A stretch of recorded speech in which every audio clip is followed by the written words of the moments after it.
folks, we're ready to go. Good evening. Welcome to 2020 and the January 27th council meeting. I have a resolution moved by Councillor Wiebe and seconded by Councillor Armour. Be it resolved that the council meeting agenda dated Monday, January 27th, 2020 be adopted as printed and circulated with the following deletion. Under deputations, Melissa Polachuk and Beverly Lashbrook from Hospice Huntsville. All in favor? That's carried. Any disclosures of pecuniary interest? Councillor Thompson. Thank you very much, Your Worship. I'm declaring on item number 12.3.2 confidential report CAO 2020-05 and 12.4.1 confidential report CAO 2019-27. Thank you. Okay. We are pleased tonight to have an invited and ceremonial presentation from Janine Vanden Heuvel, the Executive Director of the Algonquin Family Health Team, and Dr. David Matthews. Thank you both for being here. The floor is yours.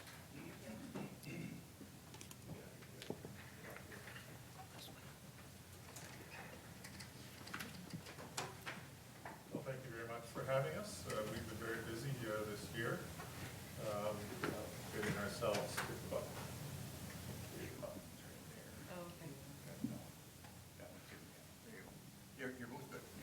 We're on? Better? Okay. Yes, we've been meeting, if not weekly, every other week since early March to get our Ontario Health Team off the ground. And we're here to give you a bit of a progress report, an update on where we're at. First of all, a bit of a story. I think stories always help you focus and understand what we're talking about. This is a 40-year journey for me personally. When I moved to town, I thought I was real lucky that I got to live in Huntsville. I always wanted to live here, and I couldn't believe my luck when a practice came open. What I didn't know is actually how lucky I was, because you know, I started as a green and naive young man with just assuming that everything was the same everywhere. And I always found it really pleasant to work here. What I didn't know was actually how integrated healthcare was already in this town, with the hospital and home care and fire dispatch and ambulance, nursing home. All of this was part of a unified system of care here. And it was only until I got involved in medical politics that I started to realize that my colleagues in other parts of the province didn't have it so good. They had lots of frustrations that I didn't experience. Well, time went on and a few things changed. Fairburn got taken away for various reasons. And then just as we were doing another integration, which was the amalgamation of the hospitals, which I was strongly in support of and worked hard at for about 10 years before it became real, that's when home care left us. But after that, Family Health Team started, and then we hit 2015 and budget problems, and we had capital planning start, and we thought we'd lose surgery, and we thought we'd maybe only have one site, and that created a bit of an issue for the whole community, and especially for this town. And this council supported the formation of a committee that I was on, directed by the mayor, Aitchison, to look at this single siting option. It turned out to be much more complicated than that. If we were going to look at that, we ended up looking at actually the whole thing, and that's where MAST came from. And the entire community of providers and some patients and caregivers came together to put together a plan to integrate all of healthcare in Muskoka. That got paused for various reasons, and probably a good thing, because what happened is the new government brought in legislation to develop Ontario Health Teams. The community in Muskoka was very ready for this process because we had just gone through it. And I think that of all the family health, Ontario Health Teams in the province, we're looked upon as one of a handful of the most ready groups. We're working well together. We have a common philosophy of approach. We are open to all providers who want to join us. And we're getting feedback from other leaders in the province at the very top who are telling us we are ahead. One person even called us their golden child. So, those are pleasant things to hear, and they are motivating us to keep working. And I think we're doing a good job. I wanted to emphasize that our overall philosophy of approach, there's a lot of words up there, but the overall philosophy is attain what we call the quadruple aim. So we want to make healthcare something that's a better experience for the patient, one where they have a better outcome at a better cost, and one that also provides a working environment for the provider that is better. Obviously, we want to attract good practitioners to the town, and the best way to do that is to make this the best place to work. And with that introduction, I will pass over to Janine. Thank you. So earlier, I guess, it was probably early 2018 now that we started coming together as the former MAST and started to have conversations about what that means in the evolution of the OHT world. From the ministry, we got our attributed population, and that's what you can see here in the map. So the attributed population, that's the population that the ministry provides us with data. So we can see the demographics and the health information, the population health information from that population. What makes us unique, more unique than almost anywhere else in the province with regards to this, is that we have over 80,000 seasonal residents and almost 2 million visitors to the region every year. All of those people need access to health care, but they're not always accounted for in the attributed population from where the ministry wants us to pull data from. So that's been a real strong focus of the OHT, is to make sure that permeating throughout the process, we're making sure that we're communicating to the ministry that it's not just the local population that we're serving here in Muskoka. This is what we look like currently. So the steering committee is comprised of about 15 different agencies throughout Muskoka and area, and we're a combination of primary care, acute care, long-term care, home and community care, and various other groups and agencies coming together and sitting together as a steering committee. Dr. David Matthews is the chair of the steering committee, and Harold Featherstone is the vice chair. How we've worked this through really is we've broken out the steering committee into various working groups because we've had a lot of work to do. The self-assessment and the full application were a tremendous amount of work, so we've really had to split it up and gather information among those through 4 working groups, because all of the people on the steering committee are very dedicated members of the healthcare sector, but we all have full-time jobs apart from the OHT. So the planning steering committee, if you wanted to look at this slide, it really just tells you what we've been up to since our inception, like I said, about a year ago. It was April the 23rd that we all formally came together and decided what the steering committee would look like. It was a really large meeting for Muskoka and area. There were representatives from every sector, not just the healthcare sector, and certainly municipalities and the district and other various agencies that represent the social determinants of health were present at that meeting. From that meeting was born the steering committee, and one of the first orders of business with the steering committee is to create a fair decision-making framework, really formalizing the idea that if we're going to be working together as equal partners, we're going to need a framework for how we're going to make decisions, how ties are going to be broken, because it's important work. So this slide is really just telling you that we did that formal piece, and the full framework is available to you at request.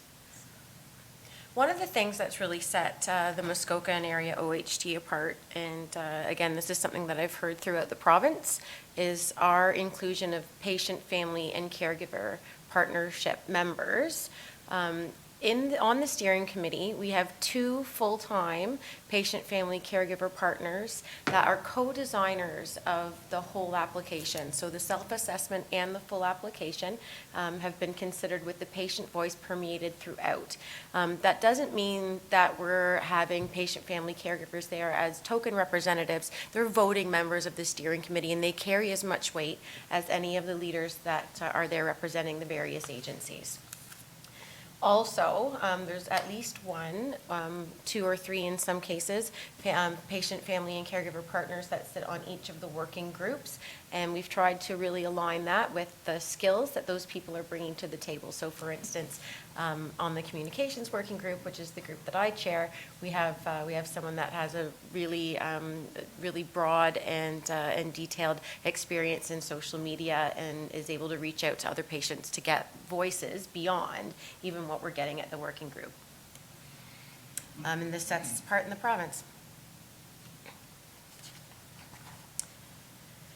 So the current status, if you just kind of wanted to look through this, I won't read everything in the slide here, but just kind of tells you a little bit about the journey that we've been on. The partners submitted a self-assessment on May the 14th, 2019. And then just to articulate what we were doing before that, because we were so ready with the foundational piece of the MAST group that had previously been brought together under Dr. Matthews, we were able to actually have an audience with the Minister of Health even before the announcement of the OHTs came in. So we were really ready and really confident and enthusiastic about submitting the self-assessment on May the 14th, and that's carried us through to successfully be adopted as one of the first OHTs in the province, and we got that announcement on December the 6th.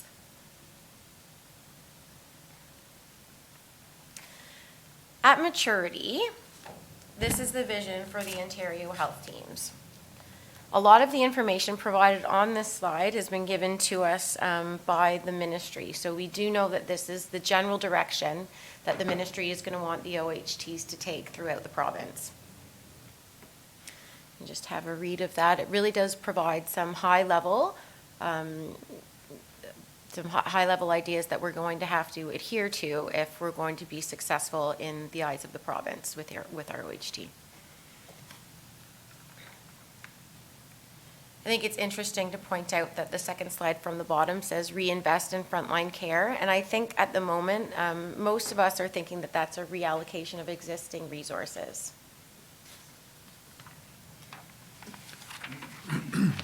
So who's involved in the MOAT, if I can use that as an acronym? We have partner organizations, and the next slide will list those people. We also have collaborating organizations, and there's actually more of them than there are partners. And then we have patient, family, and caregivers, and they have organizations and individuals who have given us their support. So on the next slide, those are the 15 signatory partners, and they come from a broad spectrum of providers, and it involves most of the biggest players in healthcare in our area. I want to especially highlight that we got support from the medical staff. The hospital, of course, is on board, as well as the family health teams, the family physicians in all our communities. The nurse practitioner-led clinic has been a key partner, and Leanne Lefebvre has been a strong member of our organization so far. I wanted to also highlight something about the family health teams, and that is that we're already functioning as one. And I think this is an important thing, because I'm sure some of you as governors are wondering, well, how do you amalgamate all these different organizations? That sounds like, first of all, a legal nightmare, not to speak of an organizational challenge. And so the family health teams have actually been working together now for almost 2 years without amalgamation, with having separate EDs, but we told our EDs, we want you to work as one. Our boards have given that direction, and they and the teams have made it happen. So without any formal amalgamation, any patient in all of Muskoka now has access to all our services jointly and severally. And I think that's a model for how we could work going forward, because this is a complex piece of business, let me tell you. So I think we may have figured out how we're going to do it.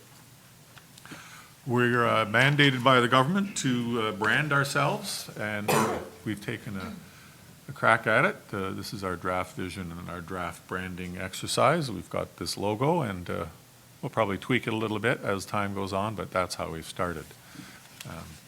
I like it. It reflects the nature of our geography, and also reflects the working together through the roots and the hands around the tree and the circle. Our guiding principles are there listed, which you're welcome to read at your leisure. Certainly person-centered. We're going to support transitions for patients as they move through the system. And by the way, this is our main focus in our first year for patients who don't have the personal resources to deal with a complicated system. We are going to try and do that for them so that they don't know when they go from home care to the hospital and back to primary care, they don't have to tell their story a million times. We want the healthcare services to be accessible to all, for them to be equitably distributed. And I'll highlight one more point, and that is the mobilization of technology. We're a little bit behind here. That, I think, is a little bit of a good thing, because we can take advantage of everyone else's learnings. It's a very tough piece of business, the digital world, but it is the way things are going. People want to be able to interact with us through the same ways they interact with their bank, or the way they order movie tickets online in Aurelia, et cetera. They want to be able to do that, book their appointments with us, or perhaps talk to us on a video conference. They don't have to come and see us every time. And that's our future. We're working with some companies to develop portals so that this can all happen. And with any luck and hard work, we'll be doing this probably within the next year or two. We've started already on some of the discussions, planning, and negotiations. So the OHT plan services, there's really two things about this slide. So the words in bold up at top is that the OHT will provide a comprehensive, full continuum to all residents in the catchment area. So that's really one point, and that's the overarching idea, and certainly the goal at maturity. The next kind of language down in the year one, so we've been challenged in our submissions to find a population that we're going to focus on in year one. All of the OHTs are doing this, and our population in year one is going to be 65 and older, receiving care from 2 or more providers, and the providers are listed below. So we didn't come to that conclusion willy-nilly. We really had an open and inclusive conversation about it, and we really, again, embedded the patient voice through our partners into that decision to enable the co-design. We really already have a comprehensive continuum of care, in acute primary care, home and community care, long-term care, and mental health. We've all worked very closely for a very long time. So we really do have those fundamental relationships that are going to enable this, and we certainly plan to quickly scale whatever processes that we're going to be able to use to affect this population, be able to scale it up quickly to affect the population broadly. Did I skip one? So the year one implementation, again, this is a little bit more detailed than the slide previous. So this is really what we're going to do to help enable the support of that 65 plus population that's experiencing more than one transition within the healthcare system. And creating the accountability agreements, really formalizing some of the work that we're already doing jointly is one of the important pieces, and we require some governance support to be able to do that, but I believe that we're well on our way to creating those arrangements, and certainly the spirit is there to cooperate amongst the various parties. This is the year one expected activities. So again, a little bit even further in the details for what we're going to be doing for this year one population. High-risk complex patients attached to a primary care provider. And because we've had such wonderful primary care support throughout this entire process, we have buy-in to be able to do that, which is really important. If you just read along a little bit further, you'll be able to get an idea and start to narrate in your head generally what our year one activities are going to be looking like. The use of the expanded Muskoka 211 is a really interesting point. That really speaks to the social determinants of health, so that people can stay healthy with the supports that they need in their homes, and when they're presenting at primary care or at acute care, they're there for medical reasons.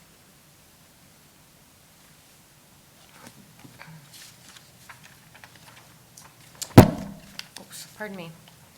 So these are the requirements that we've received from the ministry about what we're going to need to implement our year one governance structure and beyond.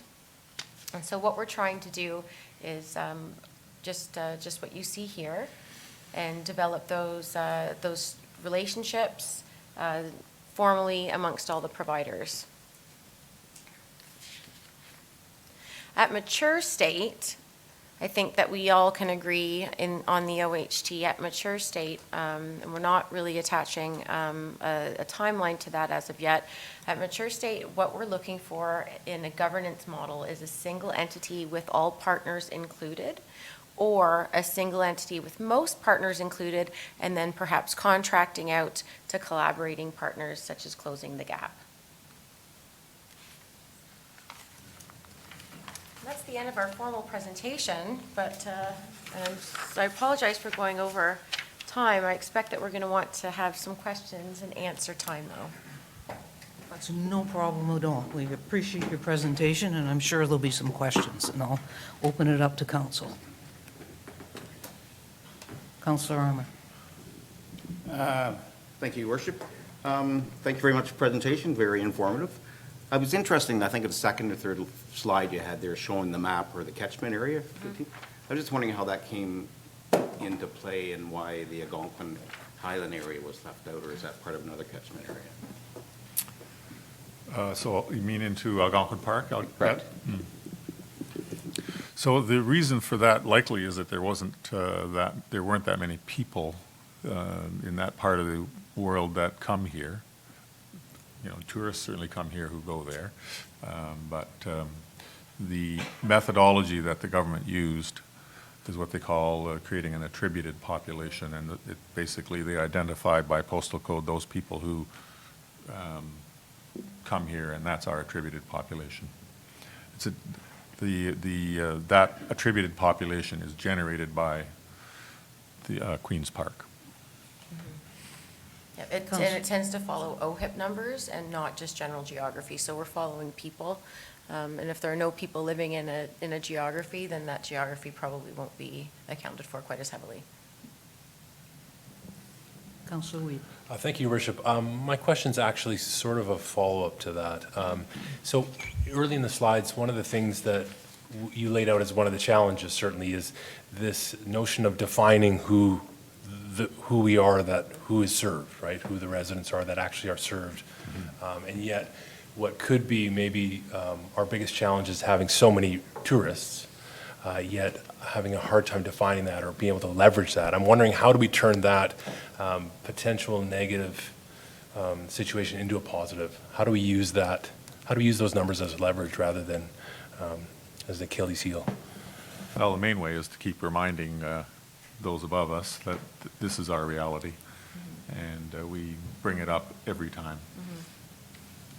And there is precedent for that. For instance, some of the large hospitals that exist in downtown Toronto, it's not a huge residential area, but there's almost 1 million people that commute there every day. And when those 1 million people get sick, those hospitals need to be funded to be able to provide care for those people. So there is precedent.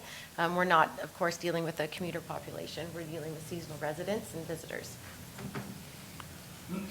Yeah, it's well known that, for instance, for the hospital, if you do a dot plot map of Ontario, the Muskoka hospitals look like sick kids. That's whereas Brampton has this little hive of activity around Sir William Osler, and Kitchener has their own little hive of activity, and Muskoka's activity involves the entire province, and it looks like a sick kid's map. So we point that out whenever we get a chance. Yeah, we do. Councillor Withy? Thank you, Your Worship, and thank you for the presentation. It's been a number of years in evolution, as certainly Dr. Matthews, you know. A couple of very quick questions, if I might. You mentioned, your map showed, and you mentioned Muskoka and area. You didn't mention East Perry Sound quite a lot, although I know it was on your map. Is the family health team up there? I didn't see it on your list of partners. Is it? And again, I know it's Sure.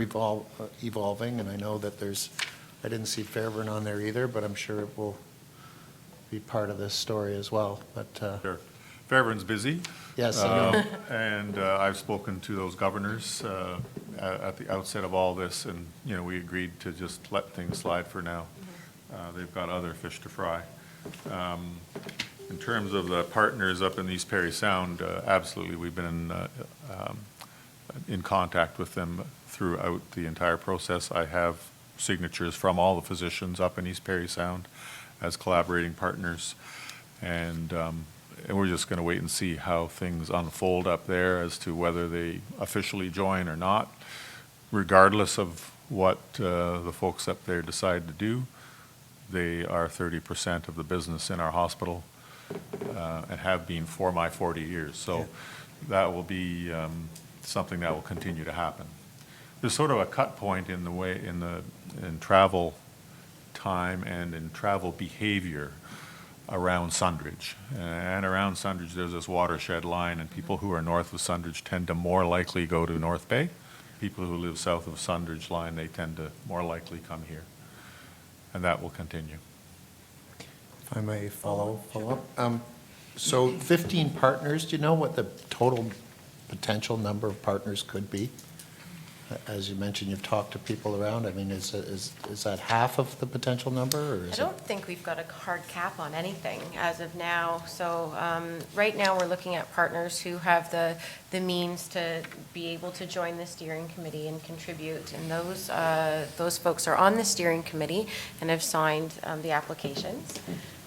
I would expect, the number is kind of escaping me, but I expect we have letters of support in the dozens from other partners around the area, and that might mean that they're not ready to join up or can't contribute the amount of time that is required to sit on the steering committee. It might mean that they're smaller, or it might mean that they know that this is something that they want to be a part of, but can't necessarily see themselves in it right now. Maybe they're a private practitioner or something like that, or outside of the healthcare service industry. So I think all in all, if you add up the letters of support, and we also have a group of providers that are contributors, so perhaps sitting on one of the working groups, but not signatory on the steering committee. I think we've got at least a dozen of those.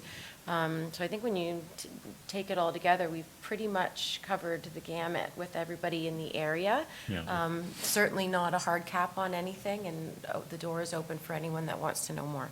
I think if you were to put the budgets together of all, maybe that's a way of looking at it, of all the different partners, it's going to be most of it. Yeah, the people who aren't actually signatories don't have big budgets. So the vast majority of the healthcare budget is in this Ontario Health Team. You know, mental health is the big organization, the hospital is a big organization, the family health teams are a big organization. The only thing that's outside is home care, but they're collaborating with us as they will, and where they end up in terms of governance and budget, that's supposed to be within the Ontario Health Team at maturity. So it's pretty well everything. Go to Councillor Thompson, and I'll come back. Thank you very much, Your Worship. A couple of things. First of all, further to Councillor Weeb's comments with regards to the numbers, okay, I find the permanent population, okay, we pretty much count on 64,000. 80,000 seasonal is, I wasn't aware of that many, but I guess we're including the Almaguin Highlands in that area as well, and that would encompass quite a few. But the 2 million visitors, and further to that, I mean, that's a leverageable number. It's got to be somehow or another when you're talking to the government, which leads me to the point I think that Janine made with regards to the funding situation and dealing primarily with the funding that's present now. And this, to me, would seem like a heck of a good argument to say, okay, we really could use more funding for whatever. Yeah, no, and I agree, and it's, like I said, it's something that there are models for throughout the province and some precedent for as well, but we definitely enjoy pointing out that we're really unique with our mix of local and seasonal residents, and it's not just about the funding either, but it really changes the look of the demographic if you include seasonal or not. The main unknown is how the funding models for the province in healthcare are going to change with Ontario Health Teams, and that's not been determined yet. If there's going to be some sort of per capita funding, then, and that's equitable throughout the province, that's going to change things. And, back of the envelope consideration is that will probably help us out. Right. But we don't know how that's going to happen Right. yet. To be determined. Yeah, to be determined. And if it is per capita and then there's some other money follows the patient type of situation, well, then if people come here, then the money will follow the patient. Right. These are the type of broad and grand ideas that continue to be floated around, and if they get implemented in the way that we would like, then we'll be okay. Thank you for that, Doctor.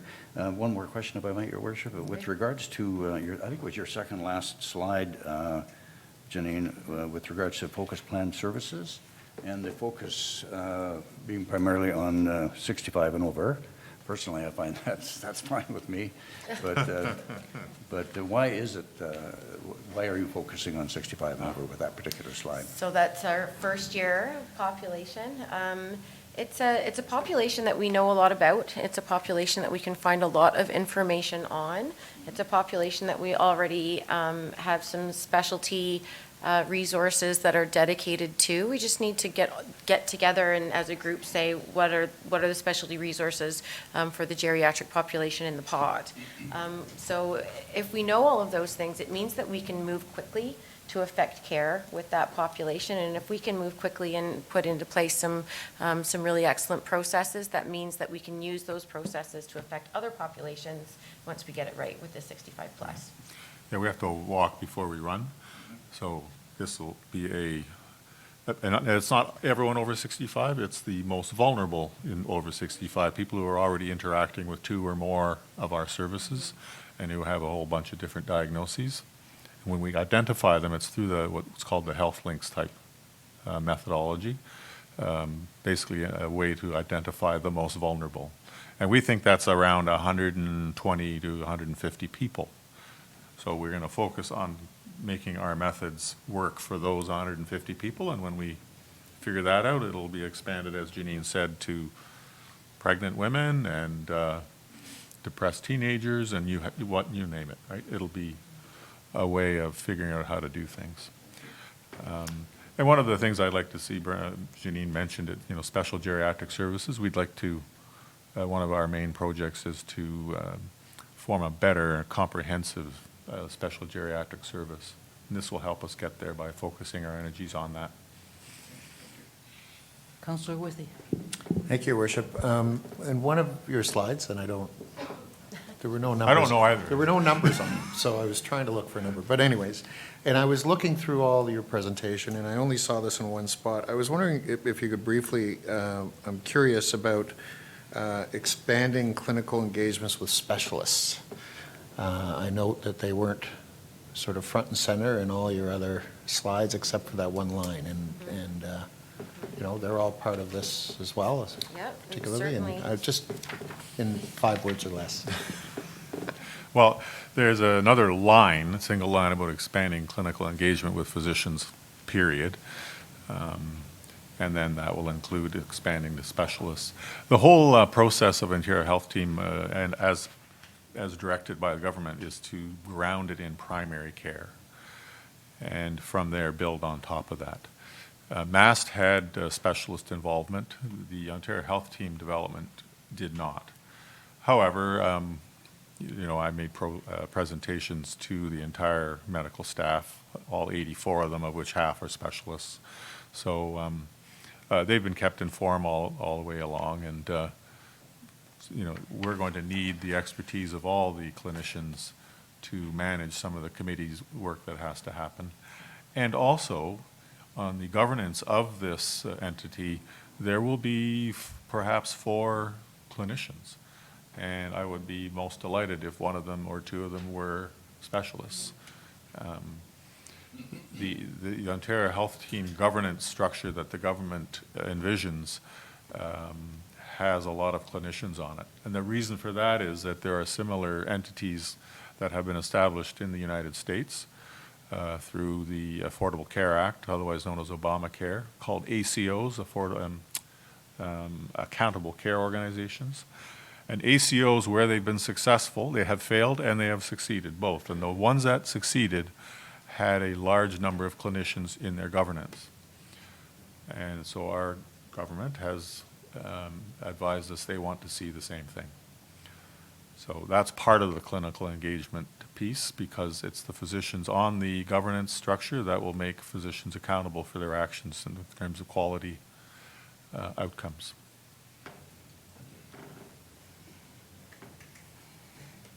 That's it. Thank you very much for being here. Thank you Dr. very much. Matthews, Janine, thank you Thank for you. your time and your presentation. Much appreciated. Welcome. Thank you for inviting us.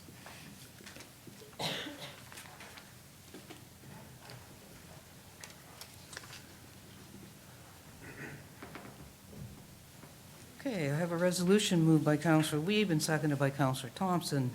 Be it resolved that the following council meeting minutes be adopted as printed and circulated. Special council, December 17th at 9 a.m., regular council, December 17th at 6 p.m., and special council, January 6, 2020. Questions? All in favor? That's carried. Okay, reports for information only. BIA, Board of Management minutes, and that would be me, and thanks to Morgan for sending me a couple of highlights. The skating rink in Rivermill Park is now open, at least weather permitting.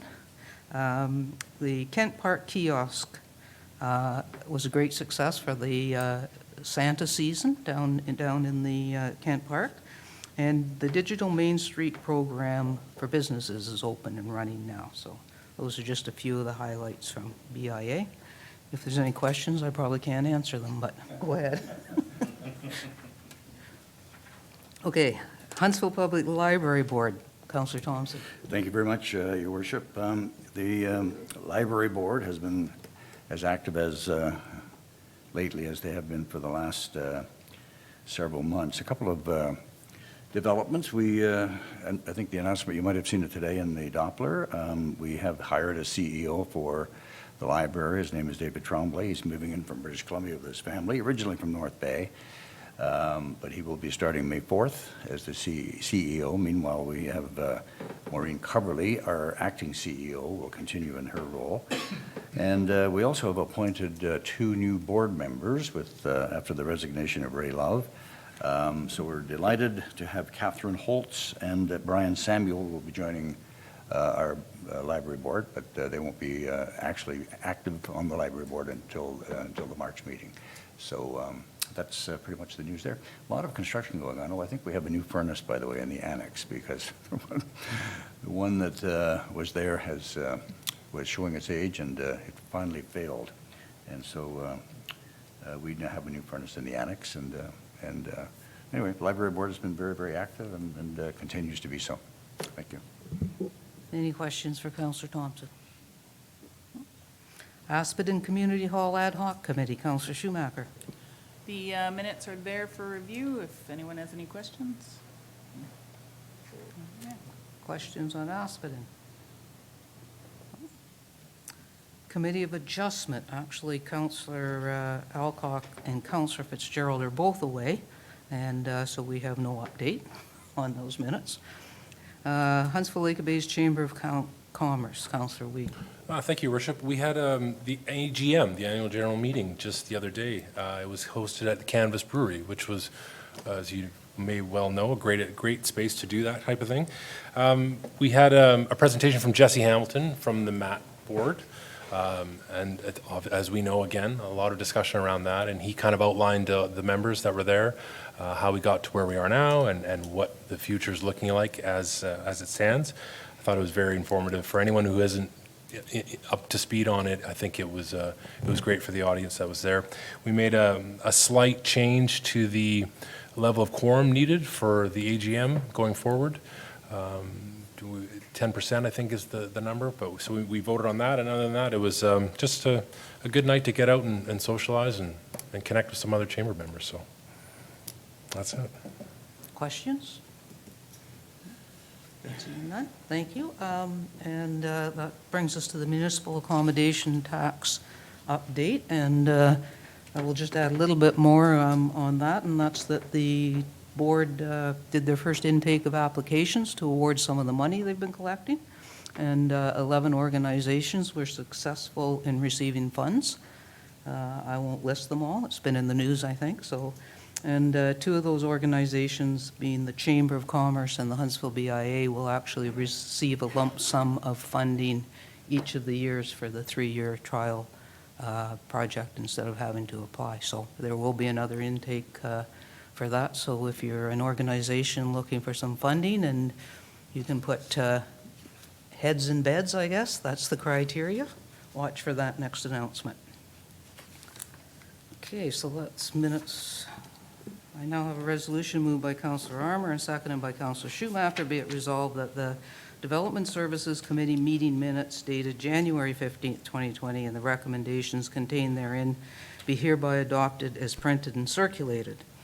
And our chair was away, and our vice chair was there, but he's away now, so Councillor Weeb's going to highlight those minutes for us. Thank you, Your Worship. I'll be brief, but we had, you'll see in the minutes there were a few applications that came forward that passed. But one of note, I think, was at 15 Menominee Street. There was an application to rezone to allow daycare to be used in that space. And there was one presentation in objection, and they highlighted some of the concerns that they had with the process. There was plenty of discussion around it, certainly, and in the end, council or committee decided that they were comfortable enough with staff's recommendation to allow that to pass, given the nature of the proposal. Another one I think I would highlight would be at 207 Grassmere Resort Road. I think that's the address, and that was an application for to rezone and have 3 lots plus a retained lot created. It was brought forward in the December cycle, the previous cycle, but committee felt that they just didn't have enough information. They were invited and encouraged to each member to go out to the site itself and walk it to know what they were voting on. So I thought that was important. I, as you did, visited the site, and in the end allowed the application to proceed with some restrictions placed on it to ultimately protect some of the vistas and some of the natural spaces out there. So I think it was probably a good compromise and a good result to that end. And if there are any other questions, feel free to, hopefully I can answer them. Questions, council? We'll call the question. All in favor? That's carried.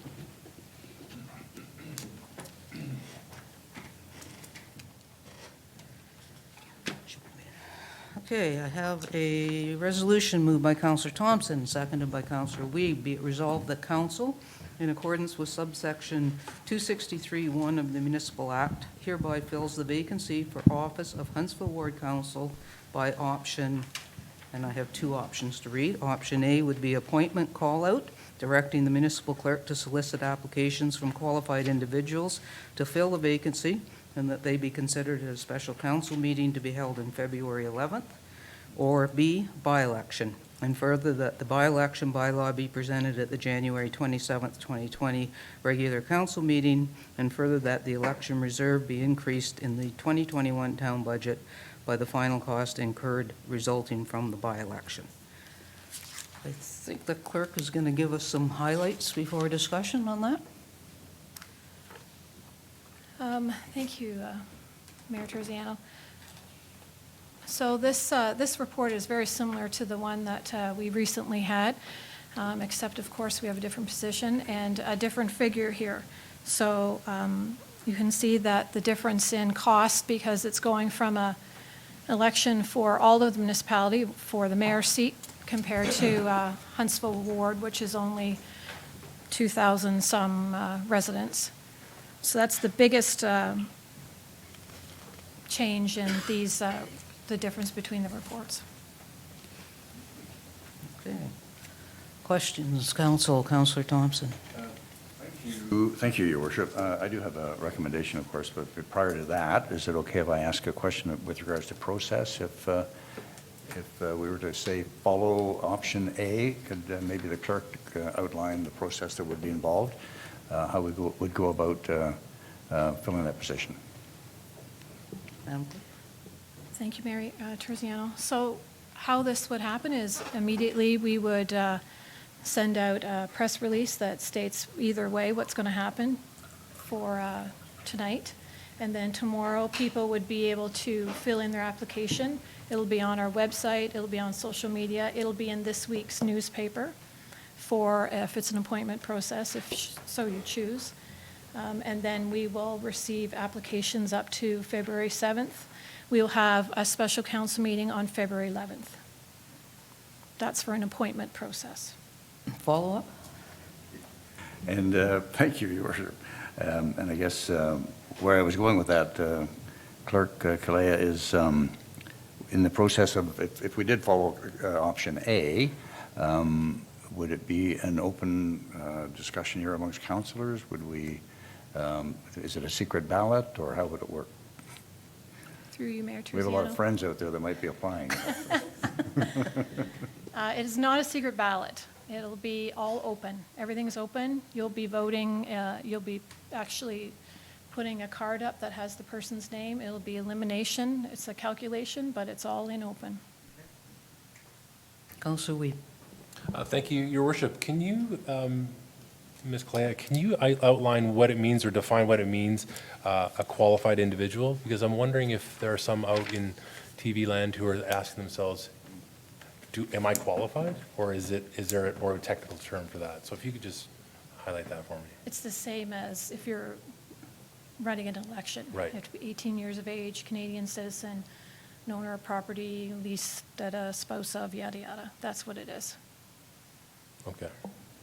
Did you No, have something specific? No, that's okay. I just wanted to make sure that everyone knows when it goes out to the public, that people understand what that means. Yeah, it's as per the Municipal Elections Act. You have to Okay. be qualified under the act. Great. Okay, thank you. Councillor Armour? Thank you, Your Worship. When I read I noticed there's no cost. Is that normally you would charge for people to put their application forward to recoup some of the costs associated with running a? Through you, Mayor Terziano, for an appointment, no cost. Councillor Withy? Thank you, Your Worship. I have a question. Jeez, it's not my mouse. The appointment process, you put the call out for applications, and then there's a council meeting at that date. Do we get to see the applications before the council meeting, or are they sprung on us right there? Through you, Mayor Terziano, they will be in the agenda, in the agenda. So we'll see it posted. prior. Yeah. And just to reiterate, there is voting cards, there's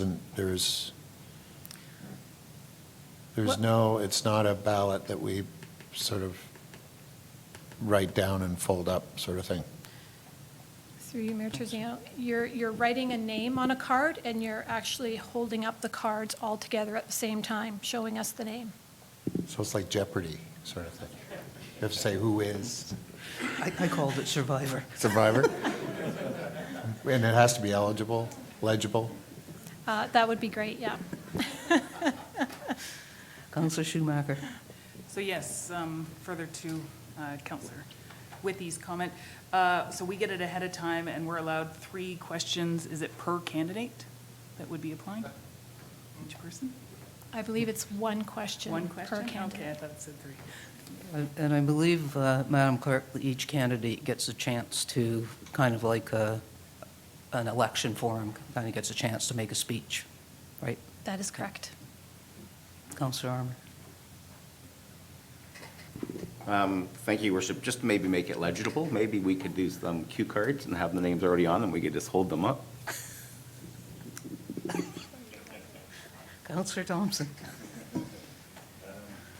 Thank you again, Your Worship. Just for clarification purposes, then, for qualification, is it, you have to be a resident of Huntsville or just have be a property owner in Huntsville?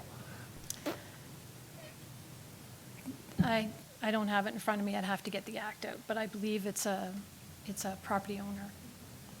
Or pardon me, resident. Yeah. It's owner of land, resident of, lease of land. Yeah. I can get you the exact section. Anybody who comes in and files papers will be certified by the clerk's department before they get to our table, so. Yeah. Councillor Withey? I would also just want to reiterate to anyone considering it, there is no, as we will likely discuss later when we talk about ward boundaries, there is no rule that says you have to live in that ward to run and represent that ward. Just wanted to That make is that correct. clear. Thank you.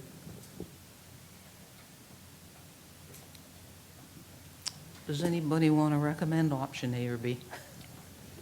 Councillor Thompson? I would move that we recommend actually option A, Your Worship, Option A, appointment. appointment. And Councillor Weeb is the seconder of this resolution. Are you fine with that? I will put in option A. Any further questions? All in favor of option A, appointment? And that's carried.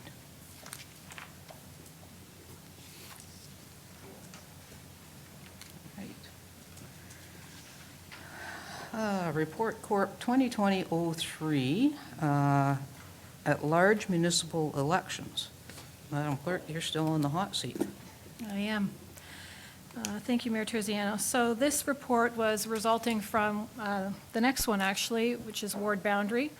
More information was requested by council, and election at large, there's actually 3 different topics that kind of mesh into one. There's ward boundary, there's council composition, and there's election at large. And they're separate, but kind of mesh a little bit together. So this report just speaks about election at large. And in a nutshell, you can move ahead to an election at large, should you choose. You can dissolve the wards to move to that, or you don't have to dissolve the wards.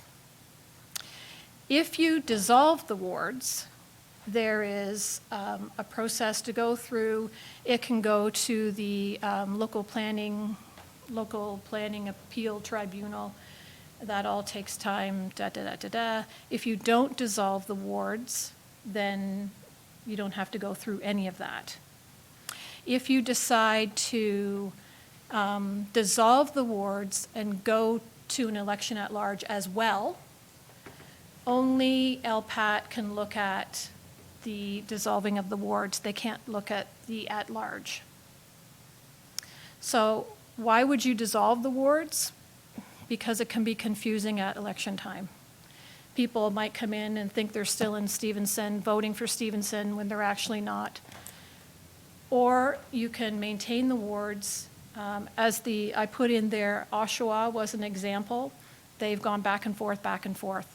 If you've dissolved the wards and you want to go back, it's much harder than maintaining them. So that's kind of it in a nutshell. Questions?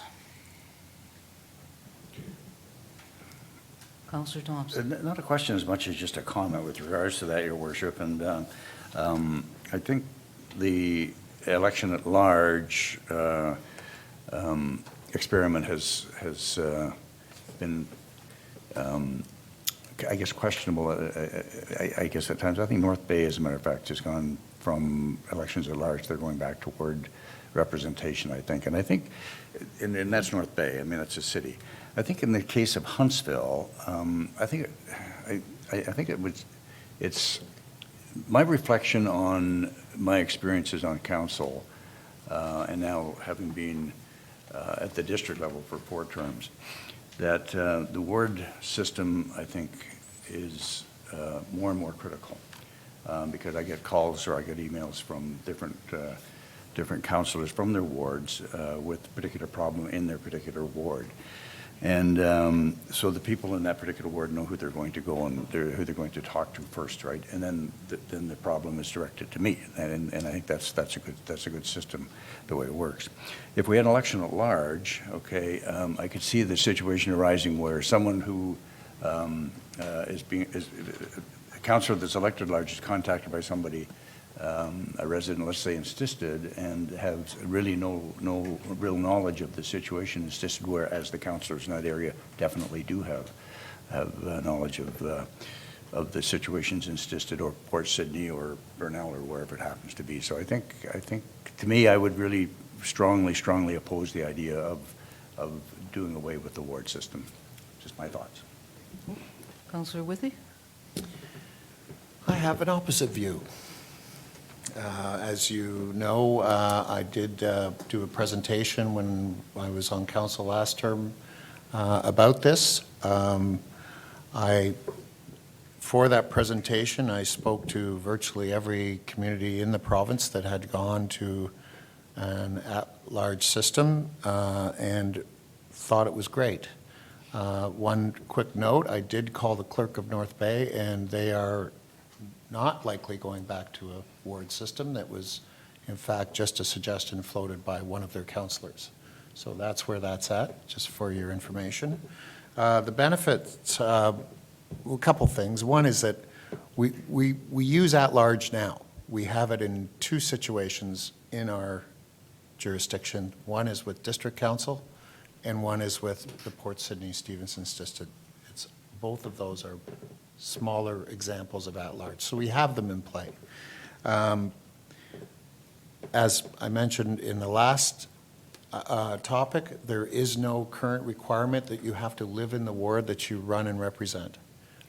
You can, anybody can run anywhere they like.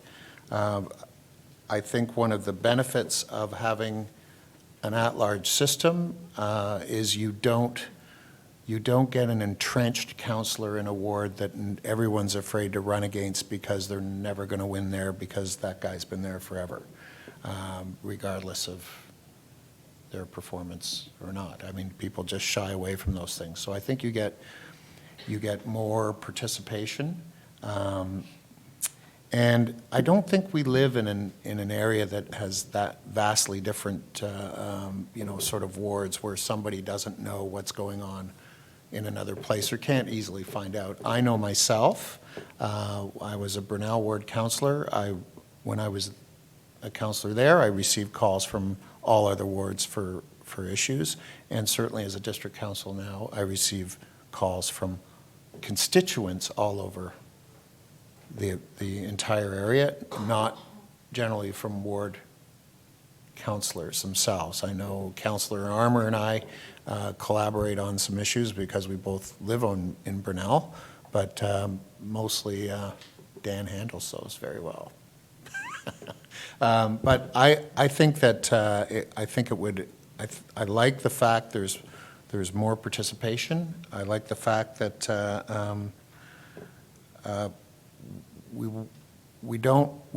we can have a more engaged process, I guess. And I mean, I'll just reiterate that we have at-large situations now already in our town. And the whole thing about dissolving the wards or not, I'm sort of on the fence on that one. I wasn't really aware that that was a possibility. And as you pointed out, if we decided to go to an at-large system, I think it's also important to point out that it's not permanent, and you can always change back if the council decides that they don't like it. But I think it's worth a try. Thank you. Councillor Armour? Thank you, Worship. I think there's advantages to having ward elections, and I think some of the big advantages of that is that it's transparent, and I think they represent those constituents in that area. So you mentioned about a constituent calling about an issue in their ward. They know who to call. They have that personal touch with that person. It's their opportunity you can even meet at the site, look at the issue, call out to the directors to try and get some resolution to it. I think in a large, you have some constituents who could call multiple councillors to try and get the answer they're actually looking for. And it's not being directed to that area where it should be directed to. I agree that it should be 3 wards and each person run for that district, so you have that non-transparent touch with your constituents in the area. Councillor Weeb? Thank you, Worship. I'm wondering if we can shed some light on the last time this was brought up and why it never came to fruition. Does anyone have any? I'm looking here. Would that be the term of 2010 10 to to 10. 14 council, probably? I'm guessing, when Councillor Withy brought it up, probably. Go ahead, answer the question. The reason why is it became blatantly apparent that there is a huge imbalance in our current ward boundary system. So back then, and I'm sure it's even dramatically changed more than back then because of all the subdivisions going up there, but out of there was like 7,000 back then was in Chaffee Ward alone.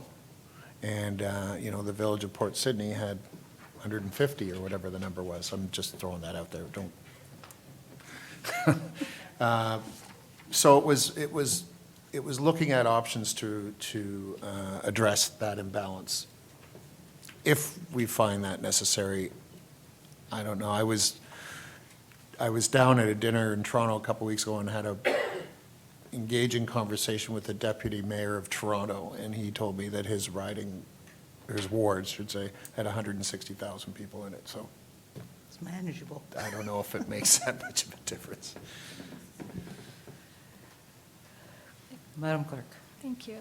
I think one of the difficulties in our area is, and members of council who've been on a long time can correct me, but I don't really think there's been any, or if not many, members of council who are representing a ward who don't live there. So it makes it tough to look at an at-large kind of system if that's the case. Councillor Armour? I thank you, Worship. I just think that ward system, voting for your ward gives you that small town atmosphere, and I think that's what people like. People like to know who they're voting for. At large, I think that we're just not big. We're just not there yet. Our community is not there. We're still a small town. Councillor Withy? I would debate that point with you. I think I think being a small town is neither here nor there, and I think that the beauty of a small town is that people have an opportunity to get to know the candidates, whether they're in ward systems or at large.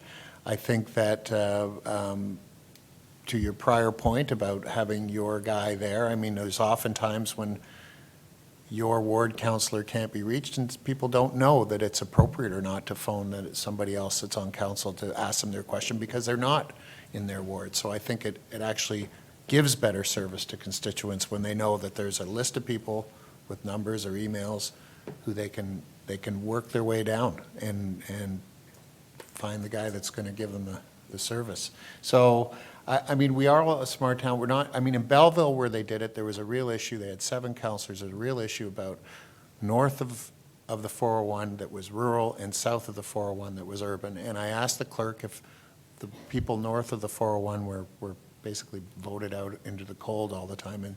And she said quite the opposite happened. They bend over backwards to help the rural people get what they want. So it's, I think we're not a huge place, and I think there's more advantages to an at-large system, and we do it now. I think the fact that this is an information-only item and the discussion's good, and our next item is about a ward boundary review. So I'm just going to say that I tend to agree with Councillor Armour in that I think our community likes its ward systems. What I hear from people is they like our wards. We have a district composition review coming up, so we don't know how that review may affect us here and for what we do. And one of the things I remember from 7 or 8 years ago when we visited this subject is that there was that fear that an election at large, people could run a slate of candidates so that groups of people could get together basically to try to run, be elected, and somehow control council. And that's still, I think, a fear. At least it's one I'd think about before. But as I said, this is discussion only. The next one sort of pertains to it, so I'm going to suggest we move on to that. We don't have a resolution for at-large. So I'm going to ask the clerk if oh, I'm sorry, did you have one more? No? So I'm going to ask the clerk if we can do ward boundary review next. We do have a resolution for it. Do I want to read it? I guess I have to read it. Okay.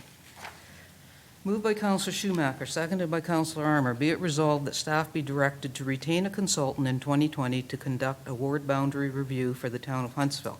And further that the cost associated with the review to an upset amount of $40,000 be taken from the Ontario Service Delivery Reserve. Madam Clerk. Thank you, Mayor Terziano. So as you'll recall, this report was brought forth because it is in our current strategic plan. Should council not wish to move forward with this, and I would request that we have it removed from the strategic plan if that's not the flavor that you're interested in. Councillor Thompson. Thank you, Madam Mayor, Your Worship. This is one resolution I can definitely support, and I think it's really long overdue.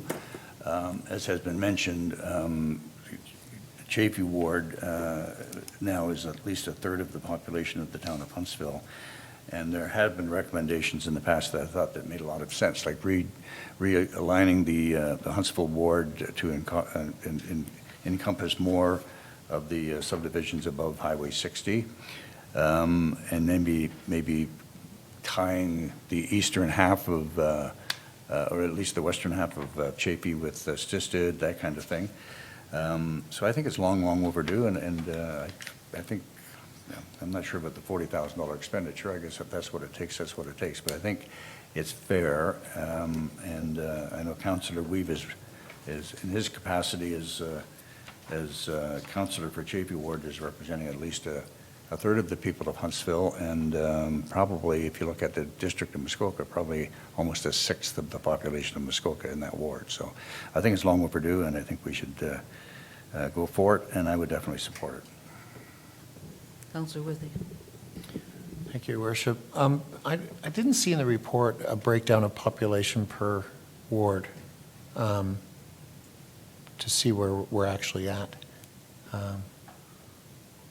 Is there a way we can get that at some point? Because if you look at some of these ward models, it's tough to decide those without knowing the actual numbers that are in those wards for the breakdown.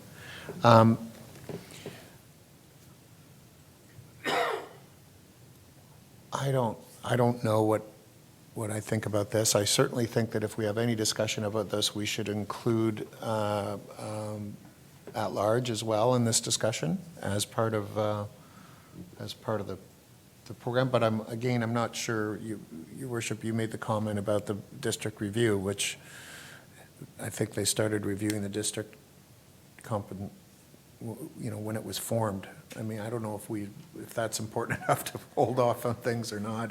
Well, they are mandated to get it done Still, now by the province, so, yeah. yeah.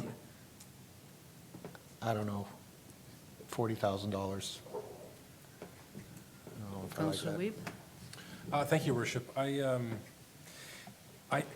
was in favor of including this in the strategic plan during our process because I felt that it'd be nice to have this document that you've presented before us to review. I think it's really good information because at that time I didn't know that a lot of these studies had been done long in the past. I didn't know what it would cost us to execute a review. Now that I see it, though, I would not be in favor of supporting this at a cost of $40,000. I think that people ask me all the time, is it too much? Are there too many people? If you could redo it, if you could redraw, how would you do it? Or they give their suggestions on, why don't you just do X or why don't you just do Y? And over the course of the years, I've actually heard some really sensible solutions that are actually seem quite easily done and could be done internally, I think. So given that we've seen this information and I really appreciate it, at this time I wouldn't support going forward with this review. So that's where I stand on it. Councillor Schumacher? And again, if we move forward with the consultant review, is that going to negate this whole A through E options anyway? Or is it going to come back with something totally different based on population, based on geography, than what was originally done? I guess through you. Madam Clerk? I would not know what the consultant would bring forward today. This was quite a few years ago at the time. I'm wondering, is a ward boundary review a review of the boundaries by geography or a review of the boundaries by population? I would guess it would be both. One other question is $40,000 the amount of a review of ward boundaries and then there's an implementation cost? Because it seems to me many years ago, the number was a lot higher than 40,000 to redraw the ward boundaries. That was what I was able to, for the consultant cost.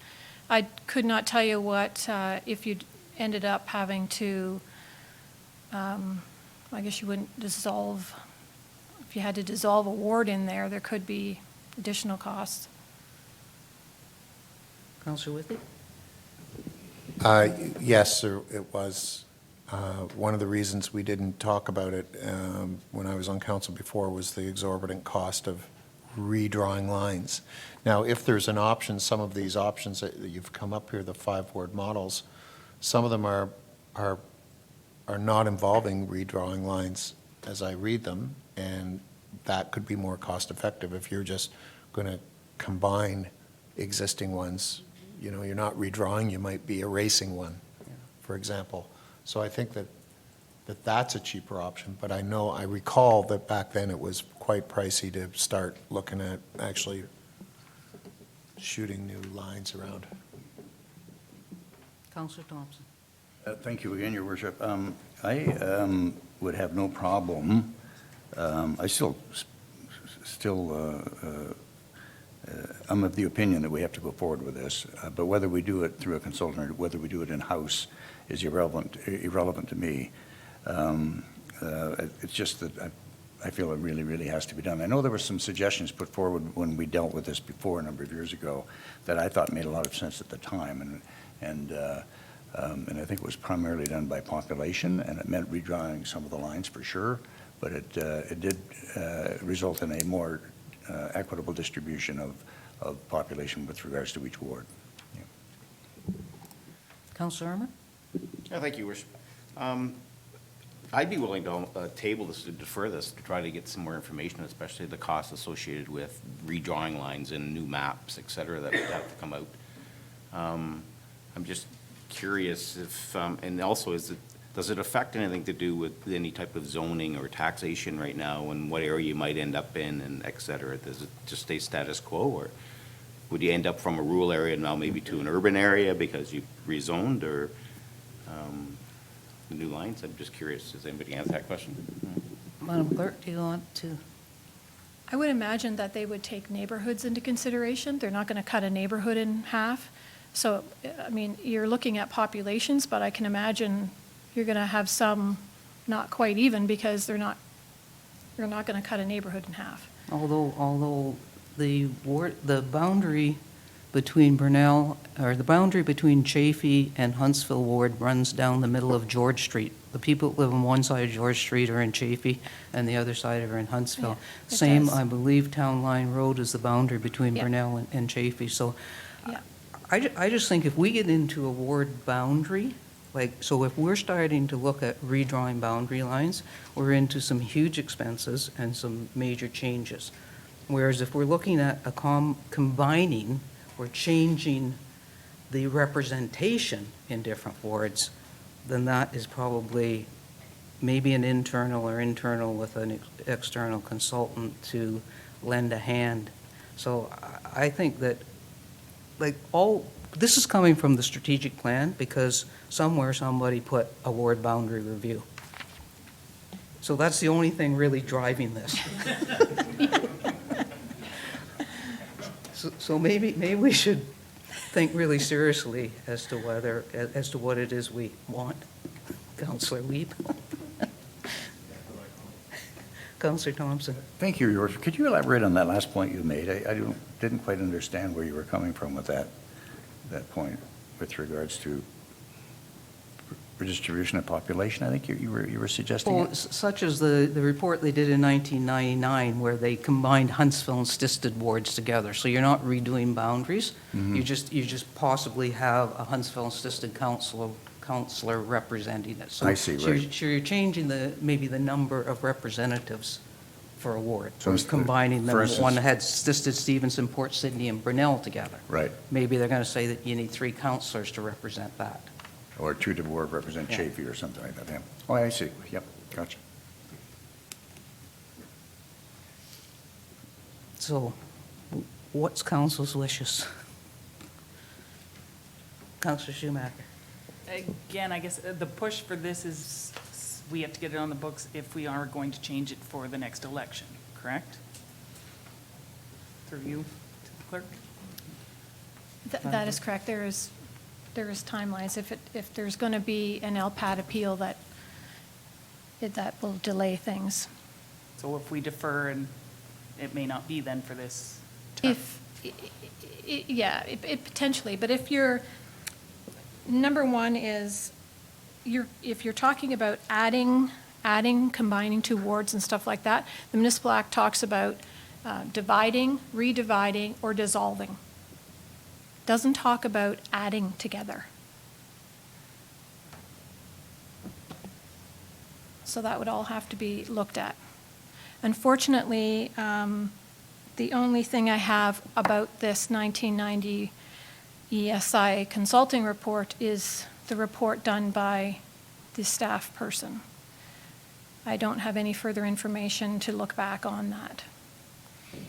So we would definitely need to have some assistance with looking, because I don't think it's as simple as just drawing. Councillor Armour? Thank you, Your Worship. You mentioned the LPAC review. So we could spend $40,000 on a consultation, and then they make a change, and then someone could challenge it through LPAT, and it could sit there and for legal for the next 6 months until a review takes place, and at the end of the day, we could end up not changing any boundaries? For dividing, redividing, or dissolving. Yes. The other thing is if district council does get the review done and changes the composition at district, it could change the composition at this table, which means you could simply address the number of voters in Chaffey Township by having 2 councillors represent Chaffey. Cost? Probably nothing. Or you add 1 councillor to the table. And if district changes and we're changing our district composition at the table, it would be a good time to look at the rest of the composition. So I don't know, if somebody wanted to make a motion to just remove this from the strategic plan. Councillor Withey? Also move. I mean, we can always add it back whenever we want anyways, right? It's a fluid document. If a need arose, if at the end of a district review, I think if it's, I certainly wouldn't vote in favor of spending this money right now with what we know and don't know. So unless we can table it or defer it or whatever word you want to use, we can remove. I don't mind if it sits there in the strategic plan either. It doesn't, it's just whatever you guys think Councillor we have to Thompson. do. I think the discussion, Your Worship, has proven that it's complicated to the point where we probably do need a consultant to figure this out for us. But having said all of that, I think your point is well taken, too. Maybe we should be waiting until after the district comes up with their decision on council and so on and so forth, and then we can make a decision based on that. Maybe that would be the appropriate route to follow. So, Madam Clerk, we have this resolution. If we defeat this, it couldn't be brought back for 6 months or this year, or? No, it can be renewed once in 12 months. So if we just defeated this resolution, that would basically take it off the table until further. If you defeat the resolution, then you still have it in the strategic plan. So that means I have to bring it forward and you have to deal with it again. Okay, well, So we have another resolution that we can deal Just- with that. just So kinda unless get there's more any meat. further questions or comments, I'm going to call the question on the resolution about hiring a consultant to do a ward boundary review. All in favor? All opposed? That's, what is that? I don't write on it. Okay. If I had a mover and seconder, I could read a resolution that said, "Be it resolved that item number Gov. 3.6, review and realign ward boundaries to reflect an even distribution of electors per representative, be removed from the 2019-2023 strategic plan." Do I have a mover and seconder to? That's terrific.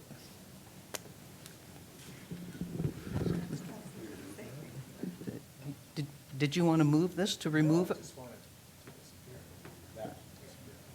You don't want to move to remove it from the strategic plan? So if I may. Yes, please do.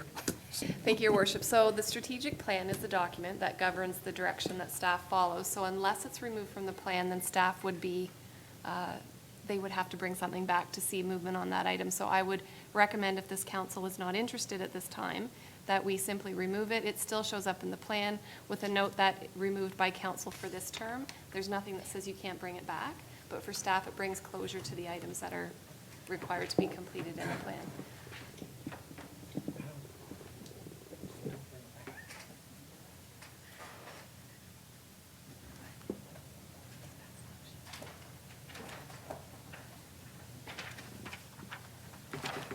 So the motion just read, moved by Councillor Armour and seconded by Councillor Schumacher, to remove the review from the strategic plan. All in favor? Opposed? Still carries.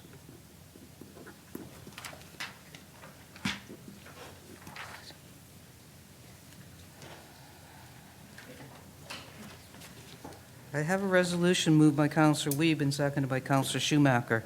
Be it resolved that the rules of procedure relating to debate and speaking limits be suspended for agenda items 7.4 to 7.8 inclusive, and further that they be reinstated at the conclusion of said items. All in favor? That's carried.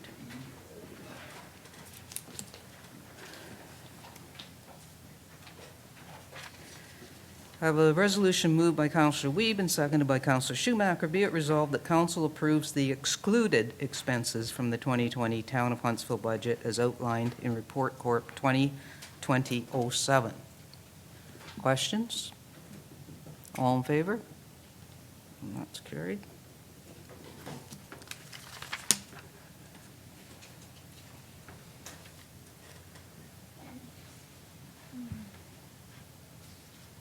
You don't want that one first?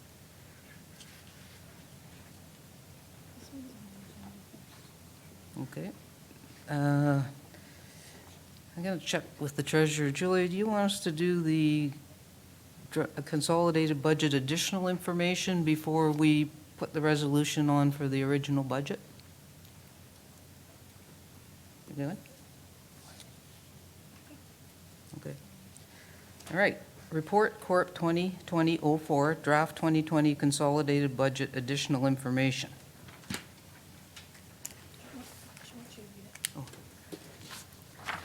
Moved by Counselor Thompson and seconded by Counselor Weed. Be it resolved that the Town Draft 2020 Consolidated Budget as presented in Schedule A of Corp 2020-01 be approved with a total levy of $16,664,437.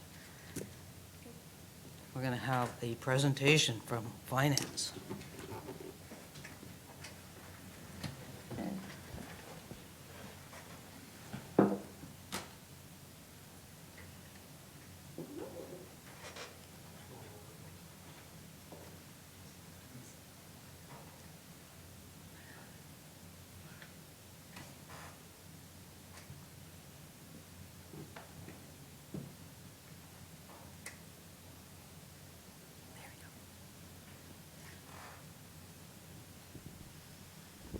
Okay, thank you. So at the council meeting on January 6th, the town draft consolidated budget was discussed, and staff were asked to come back with some additional information on various aspects of the proposed budget. Staff were also directed to further review the budget against the 2019 actual balances and provide some recommendations for the potential budget changes for council consideration. So just before we get into this, I just wanted to provide a high-level summary of the 2019 actuals. It's important to note that the actuals that we presented in the draft budget packages were very preliminary, and the actual results are still being finalized as the invoices are coming in, as well as some year-end adjusting entries that need to be included that will impact the overall surplus. So in October, staff did bring back the third quarter forecast and estimated that we would be over budget by about $150,000. And because staff were anticipating being over budget, they took care to make sure that they were reducing spending where they were able. And you'll notice when you go through the budget documents, there are several lines that are under budget, but you also see lots of lines that are over budget. Staff are working with the goal of minimizing the overall budget variances for their total budgets. So today, based on the preliminary review of the year numbers, there could be a surplus in excess of $500,000 for 2019. And it's important to note that this estimate is based on the assumption that the town will be successful in getting our MDRA grant for the 2019 flood. So just to highlight some of the more significant items that are creating the surplus are these three items. So first is the supplementary taxes. So these are taxes that we get, property tax that we get outside of the roll for new assessments. And to date, we have billed over $500,000 for supplementary taxes for the town, and this is unprecedented for Huntsville. We've never had a total like this before. Usually our average is around $157,000, so this is quite significant, and we don't expect it to happen in future years. So we haven't included the full $500,000 in the 2020 budget. We've kept it at a more realistic range. Questions where we go, or would you prefer them at the end? That's fine. Thank you. Can you explain supplementary taxes a little in more detail, please? Just. Yep. So what happens is when MPAC goes and does all their assessments, and they close the roll off at, I think it's October 31st. So if there's any new assessments that come after that they're not able to pick up in time, they will put them on to a supplementary tax. Why does that not happen annually? So Why? it could take, they could be going back for almost 2 years to different properties. So it's not automatic that they would have that information right away. So a house could be built, and when they get the information about when they've got the full occupancy, they have to send somebody out to do the assessment of that. And when they do that, then they can issue a supplementary bill. But why wouldn't that happen annually? Is MPAC not going around every year to do these things? Is that the answer to that, or? So it happens all throughout the year. So it just depends on when the houses are being built. And then once they get the assessment done, then it would be on the roll the next year. But why not? That's my question. Because we don't normally have that much building going on. But the building I see, it's going on pretty steady, and it has been for a while. That's my point. There seems to be a lot of building going on all the time. So this is the first year we've ever had, we've ever billed out $500,000 worth of assessment, or of supplementary.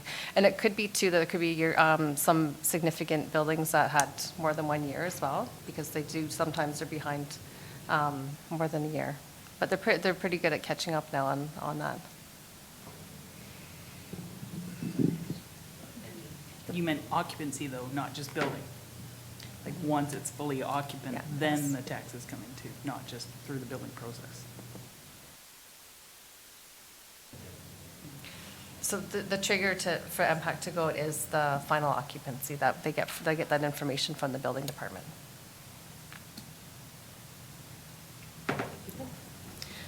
So the other is interest income, which is 220 over budget, to the good.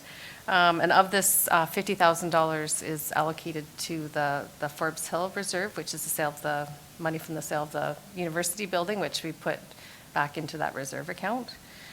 And again, because we're moving to prudent investment, or we anticipate moving to prudent investment this year, that we're not anticipating that we will get this kind of interest income, but rather we'll be looking at earning more investment income that could be realized later on in a longer time horizon. And then the last one is planning revenues, which are about $95,000 over budget. The other significant area for underages is salaries, wages, and benefits. And this is primarily due to some significant vacant positions in 2019. So the manager of planning, director of community services, the operation manager, as well as some other temporary vacancies. So this accounted for about $256,000. There's also an underage and leisure part-time staff of about $75,000. And then volunteer firefighters were under by $32,000. So it's important to note that the majority of these variances are from vacant positions and won't occur in 2020, so that's why we haven't adjusted significantly downward for the budget.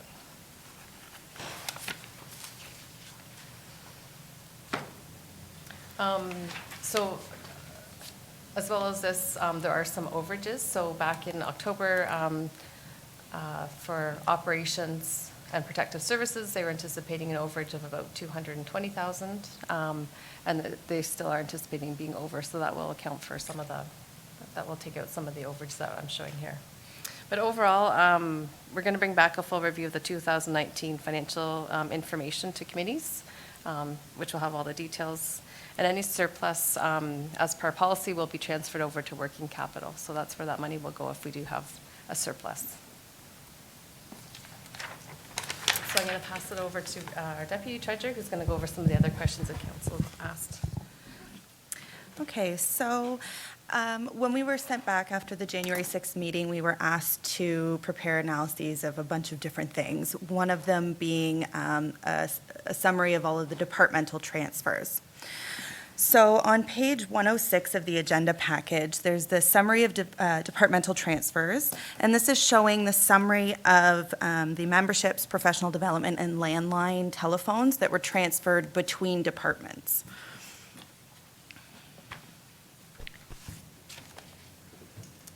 Okay, so on page 107, this schedule is showing a breakdown of the 2020 levy-funded memberships by department, and they compare it to the allocation provided from the HR department.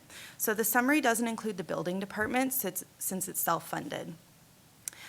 The total difference between 2019 and 2020 for memberships is just over $7,000. So $4,700 of this relates to the building department memberships, which again are self-funded, so they don't impact the levy.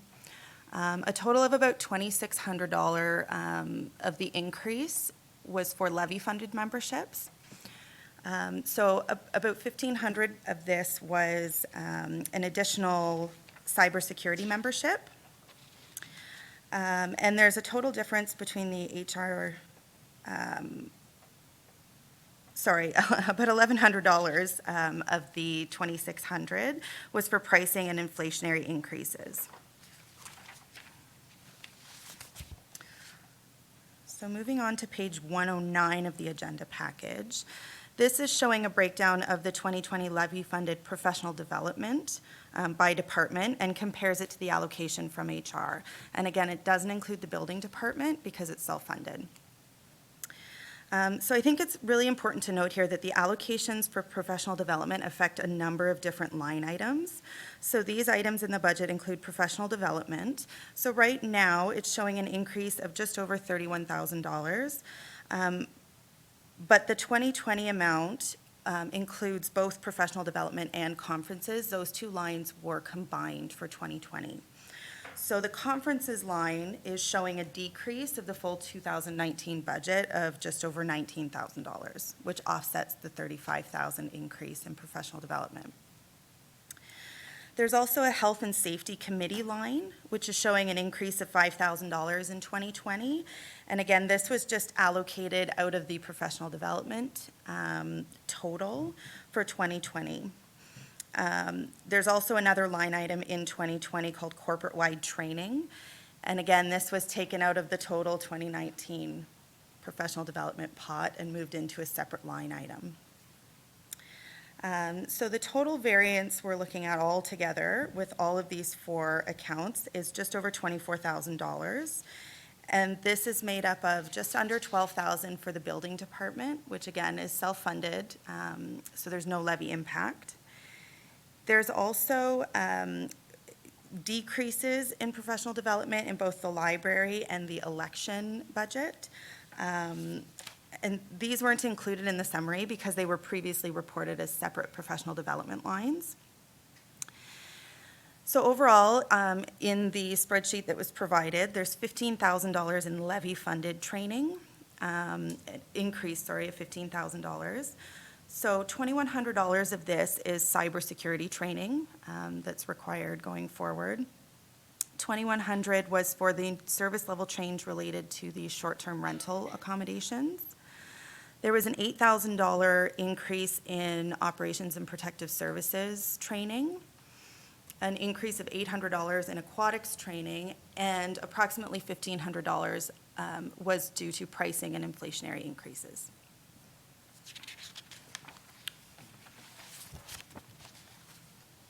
So on page 111 of the agenda package, this is showing a breakdown of the differences between the draft 2020 and 2019 landline budgets. So the total variance is just under $8,000. Overall, there is about a $4,700 reduction in the various landline costs from other departments, which were transferred to the IT department this year. There's also an increase in the IT landline costs, an overall increase of about $12,000, which is reflected in, so there's a $17,000 increase in the PBX landline costs, but a $5,000 decrease in the Telezon landline. So the overall change is about $12,000 for landline.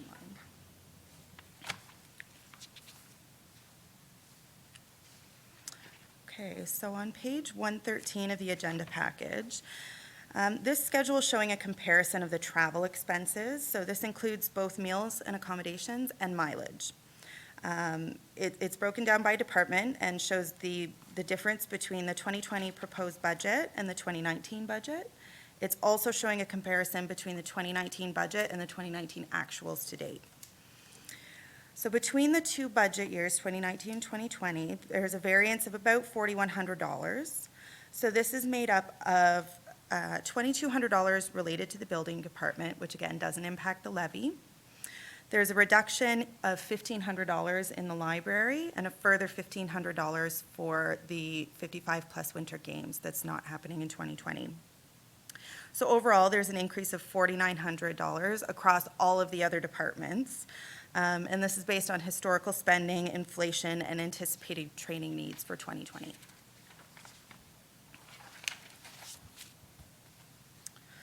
So on page 116 of the agenda package, This is showing a summary of the 2019 one-time items that were removed for the 2020 budget. It's also showing the 2020 one-time items added to the budget and some other significant items.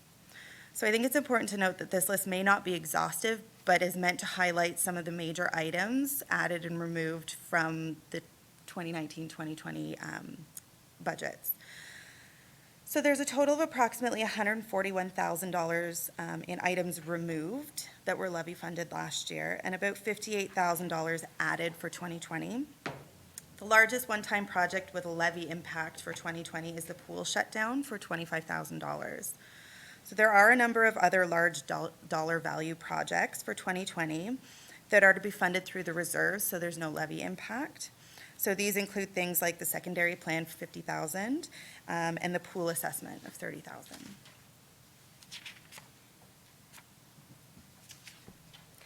We were also asked to provide a summary of the full-time equivalent changes for the budget.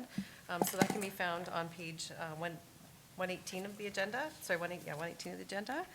And I've broken it into 3 different categories. So we have, we start with our approved budget, then we've got our annualized changes. And those are when there's an impact of the position that was included in a previous budget, so now it's for the full year. There's the reallocation, so those are when staff are allocated to more than one budget area. And this breakdown is showing where those have changed.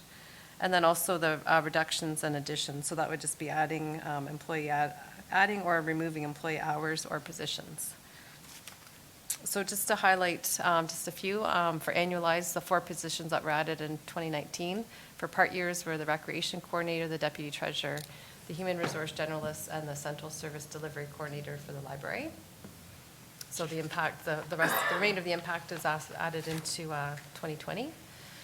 Then we've also had some changes to the reallocations. The director of operations was previously allocated to fire, and now we've broken out across the various departments, such as storm, roads, winter. Reallocation of the operations staff. So this includes many of the operators, so I haven't broken them all out, but also includes the manager of operations. So it's just breaking them out between the areas of roadwork, storm management, and winter control. And then the Director of Development Services, we actually created its own budget this year in 2020. So that position is 75% allocated there. The other 25% is still in building because we want to show that that's being funded through the building fees. So with the additional hours, these are just some highlights. There are more that have been added, some more less significant ones, and those are all outlined with the comments in the report. But I'll just highlight these. So summer camp hours are increasing as there's an additional week of camp in 2020. It goes from 9 to 10 weeks. We have the GIS technician, which is a split between building and planning, and that's a contract position. Then we also have the position of the MAT administration, and that was included in the 2019 budget, but was never actually realized, so that we've taken that out. And also the winter games and the volunteer Muskoka positions are both those projects are now ended, so those are not in the 2020 budget. We've also added the reinstatement of the fire chief position, and also the addition of an administrative assistant in operations.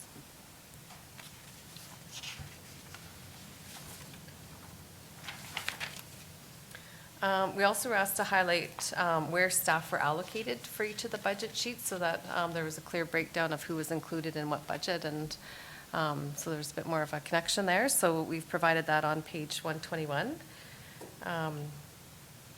So you'll see how many hours allocated to each of the budget areas for that position, as well as the total dollar amount for part-time and for full-time.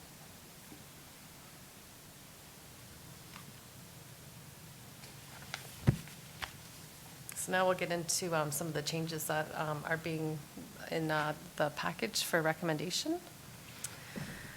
So on page 131 of the agenda package, there's a listing of staff recommendations along with a couple of council suggestions that were provided to staff.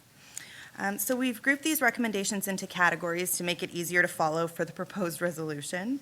So these categories will include removals, additions, increases, reductions, funding changes, and reallocations. So as far as removals, so there was $800 included in the aquatics professional development line for pro aquatics training. So staff are recommending that this $800 be included in the divisional total of $14,000 that was allocated from HR. So this will reduce the net levy by $800. There was also a $5,000 legal fee recovery included in the economic development revenue, which was actually recognized in 2019. So staff are recommending that this amount be removed as it's not expected to occur again in 2020. So this will increase the net levy by $5,000 because we're removing some revenue. There's also a $3,000 service level change currently proposed in the parks budget for the installation of a save station. So council has suggested that this installation can be completed within the existing contractor's budget line. So is recommending to remove the $3,000 item. This will reduce the net levy by $3,000.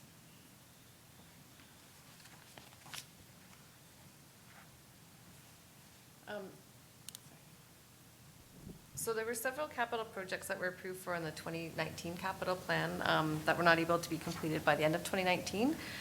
So because of this, we are bringing these forward to be included as part of the 2020 budget so that they're recognized here and approved here. So these projects include the IT phone handsets, which are expected to be done in early 2020, as well as the phone system installation. There's also the Macaulay project. This is the kind of the second half of it. We budgeted for it all in 2019, but a portion of it won't be expensed until 2020. There's also the storm sewer zones 1 and 2 remediation that needs to be carried forward for $17,000. There's still a remainder payment for Fairburn out of the $250,000 that we've committed to that committed to that program. That's remaining, which will be the 87. There's the Echo Bay design, Earls Road reconstruction, and King William sidewalks. So those were all roads projects that didn't get completed in 2019 that need to be moved over to 2020.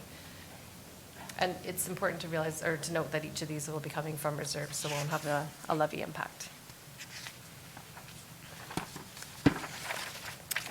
Okay, so in terms of increases, upon further review of the budget against the updated 2019 actual balances, staff recommends an additional $6,000 in sales and customer service revenues to be broken down as follows. So $1,000 increase in ball revenues, $164 in advertising revenues, $1,336 in floor other jack revenues, $1,980 in the ALC first floor revenues, $493 in Stevenson sales, and $1,027 in Port Sydney Hall sales. So these increases will reduce the net levy by a total of $6,000. Also, on January 17th of this year, the finalized OCIF funding amount of $337,498 was provided to staff. So this is showing an increase in funding of just over $1,200. So I think it's $1,281 over the originally anticipated amount. So staff therefore recommends to increase the OCIF funding by that $1,281, which will reduce the levy by that amount. So based on the updated allocation drivers for 2020, staff is recommending that the portion of insurance to be recovered by the building department be increased by $6,595 to more accurately reflect the building department's portion of the insurance budget. So this will reduce the net levy by that $6,595.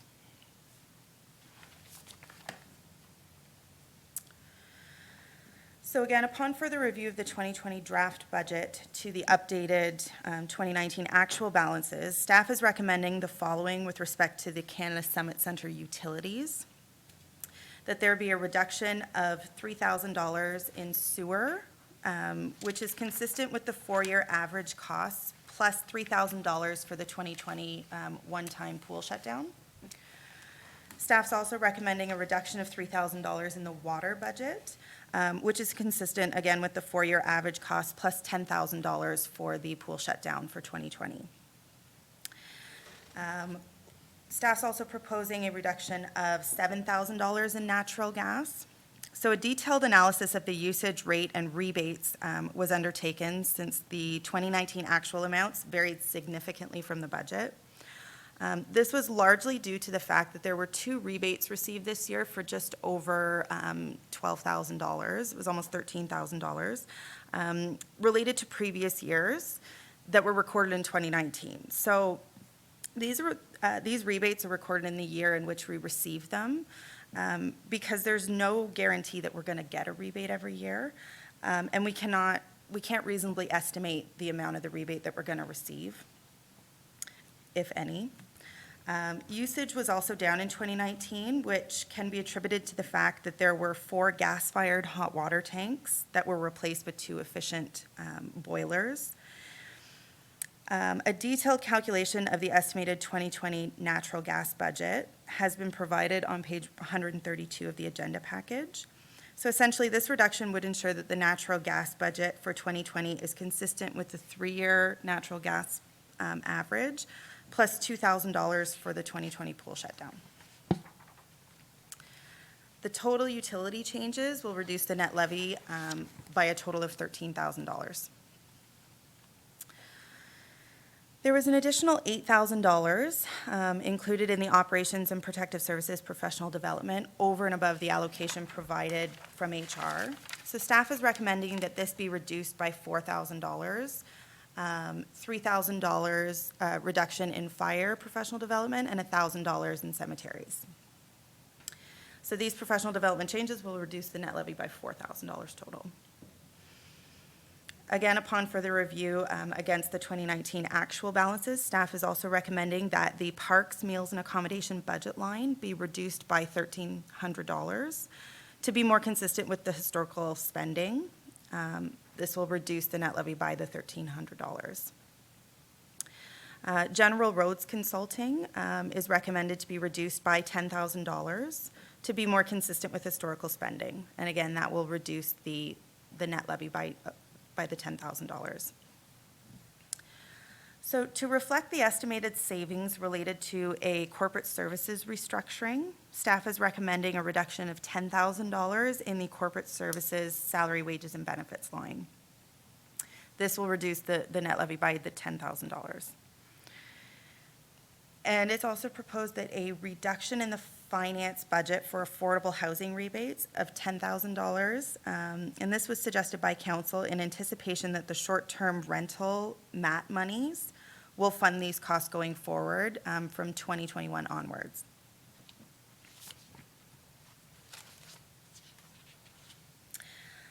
So there's currently a service level change for $26,000 included in the IT budget for IT security. Of this, $11,000 relates to one-time costs. So staff is recommending that these one-time costs be funded through the modernization reserve. This will reduce the net levy by the full $11,000. So these reallocations listed on the screen won't impact the net levy, but in order for the budget lines to be more accurate, staff is recommending that there's a membership, the Archives Association of Ontario membership for $170 that's currently included in the Arts, Culture, and Heritage budget. Staff is recommending that we move this to the Muskoka Heritage Place budget where it belongs. The Community Heritage Ontario membership for $75 and the Ontario Historical Society membership for $45 are both currently included in the Muskoka Heritage Place budget, and staff is recommending that we move these to the Arts, Culture, and Heritage budget. Staff's also recommending a total of $44,448 to be moved from the full-time theater SWB line to the part-time theater SWB line. So again, that's just a reallocation. It's not going to affect the net levy at all. It's just making the budget line items more accurate to what we actually expect for 2020. So the original draft budget, we were looking at a $16.664 million net levy, which represented a 9.11% increase over 2019 and a 3.31% tax rate increase. So based on the recommendations that I just discussed, we're proposing a $16.592 million net levy, which represents 8.64% increase over 2019, and a tax rate increase of 2.86%.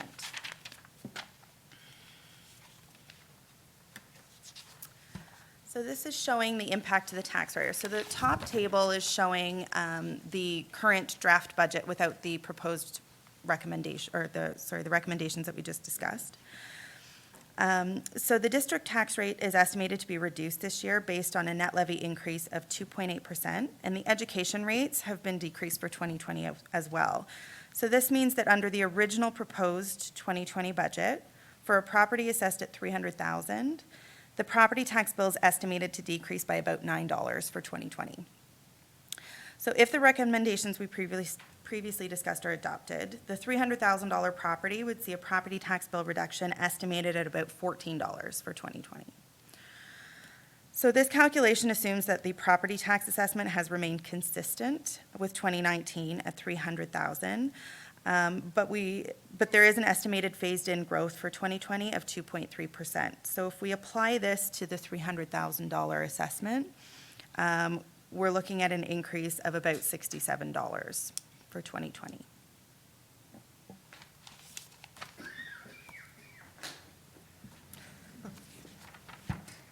Okay. Thank you for that detailed report. Thanks for the overview on the year-end figures that came out late, and thank you for the reallocations, the reductions, the additions. Council will remember back on the 6th that we talked about a number of the issues that were on the board, and staff went back and consolidated them into what we have here as one resolution to pass, provided there's no questions or significant changes to what was proposed. So can I read this one before we start the questions, or? Oh, let's start the questions, because you're not sure. All right, questions on the presentation? Yeah, and everybody has the list of changes before them, right? Okay. Questions? Councillor Withey. Thank you, Worship. Very last thing you said, can you please repeat it? Yep. It was, I just wanted to understand where the 14 to 60, whatever went. Yep. on it, please. Okay, so through you, Mayor Terziano.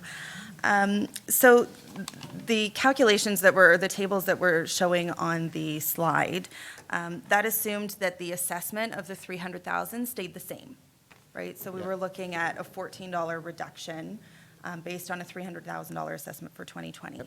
But we know that the phased-in growth for 2020 is actually 2.3%. So we need to increase that 300,000 by the 2.3%. So we would be looking at, sorry, I'm just going to pull this up here.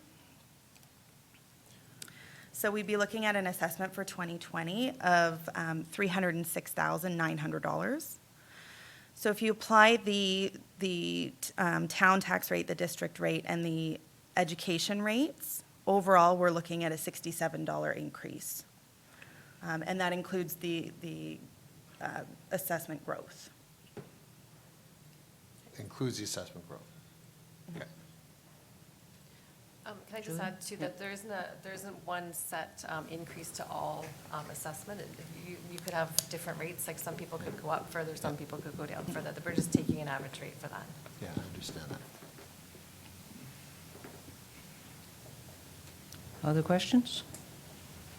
Councillor Thompson. Thank you. Not a question, but just a comment, and then to thank you and all staff for the work that was involved in that. I know a lot of it looked at minutia, and I guess that's what we asked for.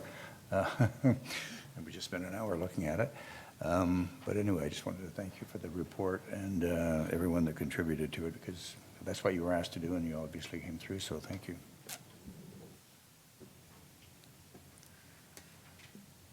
Okay, so if everybody's fine with the changes, I have a resolution moved by Counselor Thompson and seconded by Counselor Weed. Be it resolved that council substitutes the motion for the following. Be it resolved that the town draft 2020 consolidated budget as presented on January 6, 2020 be amended as follows.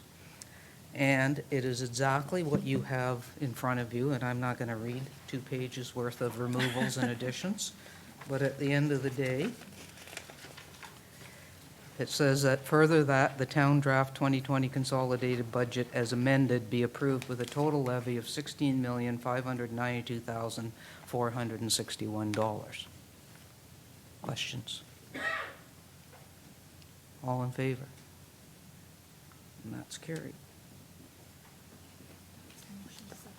That was the motion to substitute. So now this is the main motion, moved by Counselor Thompson, seconded by Counselor Weed. Be it resolved that the town draft 2020 consolidated budget as presented on January 6, 2020 be amended as follows. All the same 3 pages. And further that the town draft 2020 consolidated budget as amended be approved with a total levy of $16,592,461. All in favor? And that carries. What do I do with this one? Okay. And that's budget. Thank you. We're all good for another year. Would council like a 5-minute break? Let's do that. Okay.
Then why didn't they leave after?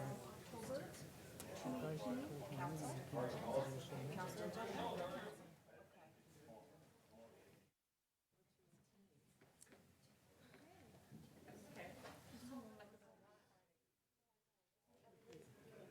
You ready?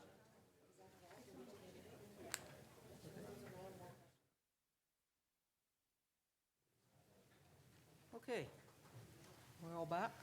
I have a resolution moved by Councillor Schumacher, seconded by Councillor Armour. Be it resolved that the comments, recommendations contained in Report CAO 2020-04 be forwarded to the District of Muskoka, other Muskoka area municipalities, the Muskoka Watershed Advisory Group, the Ministry of Natural Resources and Forestry, and MPP Norm Miller. And further, that the District of Muskoka and other Muskoka area municipalities be requested to continue to work together to advocate collective concerns respecting Muskoka watershed flooding concerns to the province. Madam CAO. Thank you, Your Worship. So the report is very detailed, but for the benefit of the viewers, I'll just do a high-level overview of what was presented this evening. Just to note that, first of all, I want to thank Muskoka Lake staff who did an extremely thorough review of the findings of the provincial advisor's report, and most of the area municipalities are actually using this in order to present to their council. So a shout out to Muskoka Lakes for all their work on this report. So as part of the response to the flood events across Ontario in 2019, the province did appoint Mr. Douglas McNeil to report on the provincial policies and the programs that could have been improved based on those events that took place. Mr. McNeil did quite a bit of public engagement, finalized his report on October 31st, and then sent it through to the minister on that date, and it was released to the public on November 28th. So the advisor summarizes in the report that nothing points to human error or negligent operations of water control structures. What's noted in the report is that the sheer amount of water and the snow and the rainfall on the landscape directly contributed to the flooding in 2019. So it is a fairly detailed report. It's about 150 pages long. I welcome any of you to read it. But there are certain sections that pertain specifically to the Muskoka context. So out of the report, there were 66 recommendations, but there were a few of them that actually pertain directly to Muskoka. The one recommendation really speaks to the importance of the MNRF establishing a communication protocol. So one thing that was clearly identified in the review is that communications certainly need to be focused on, and we need to make sure that those communications start early into the year before the spring freshet hits. The other recommendation that really pertained to the Muskoka context was the Muskoka River Water Management Plan, Watershed Management Plan. That plan certainly needs to be reviewed.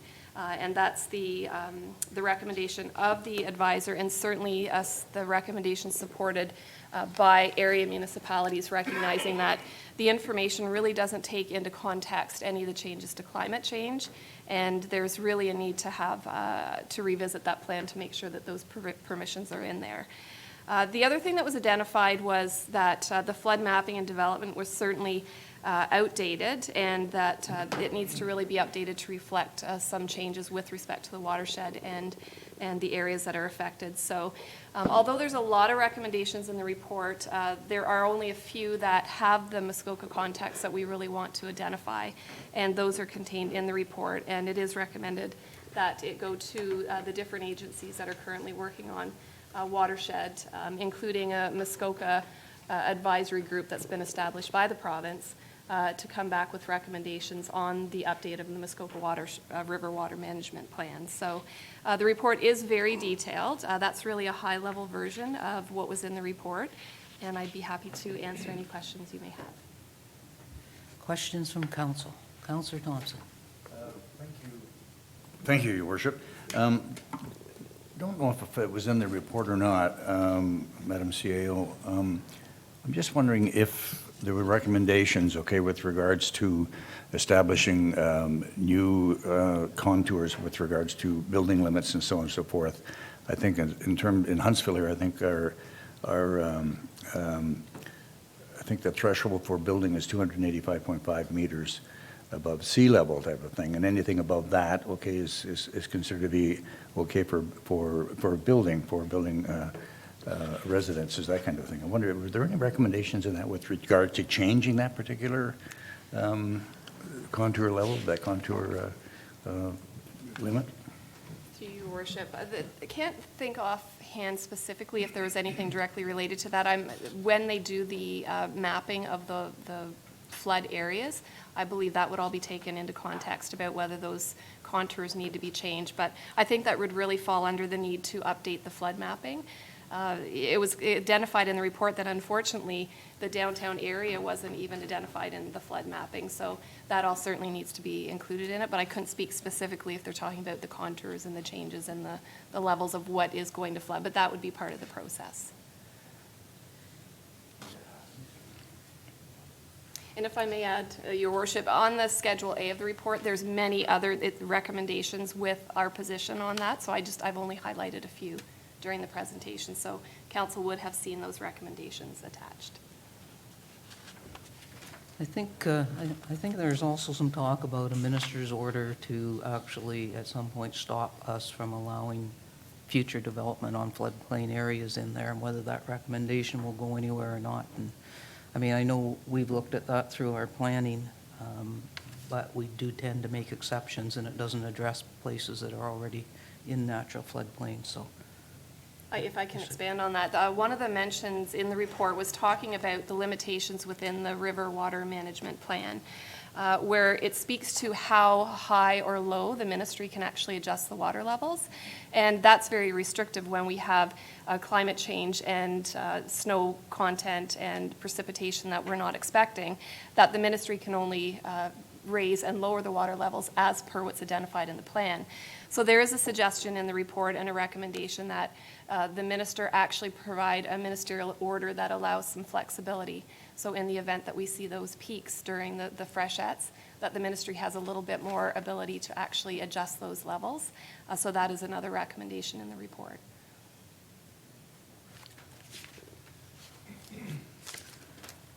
Okay, all in favor of the resolution? That's carried.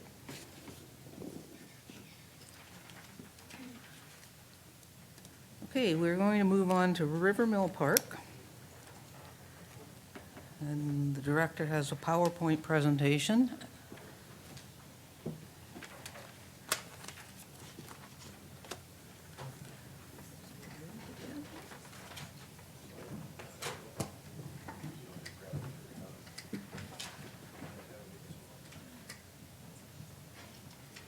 Just as he's getting set up there, council will remember that this is all part and parcel of items that are listed in our strategic plan, some of which are conflicting with each other, and so we're going through that list to see if we need to make any changes.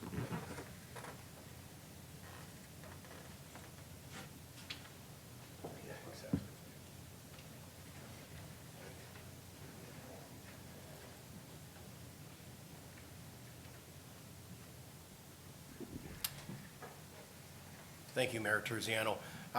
As you indicated, we're going to talk about the strategic plan. What we're going to do is sort of walk you through a visual of River Mill Park and what the Ops Committee has been dealing with. And we're going to talk about some of the user group requests that have come in recently, and then how it conflicts with the strategic plan. And then we're going to talk a little bit about parking in River Mill Park, because we've had a request to expand it as well. So we've put together a little visual because we thought it was the best way to explain the process that we're dealing with. And we'll be happy to answer any questions as we go through, or at the end, whenever you like. So a little bit of background. River Mill Park, as we're all familiar with it, this was a pre-2016 picture. It had the parking down in the bottom corner here, and there was much discussion from council at the time. But in 2016, council agreed to get rid of that parking and install the green space and expand the park, which you can see from there.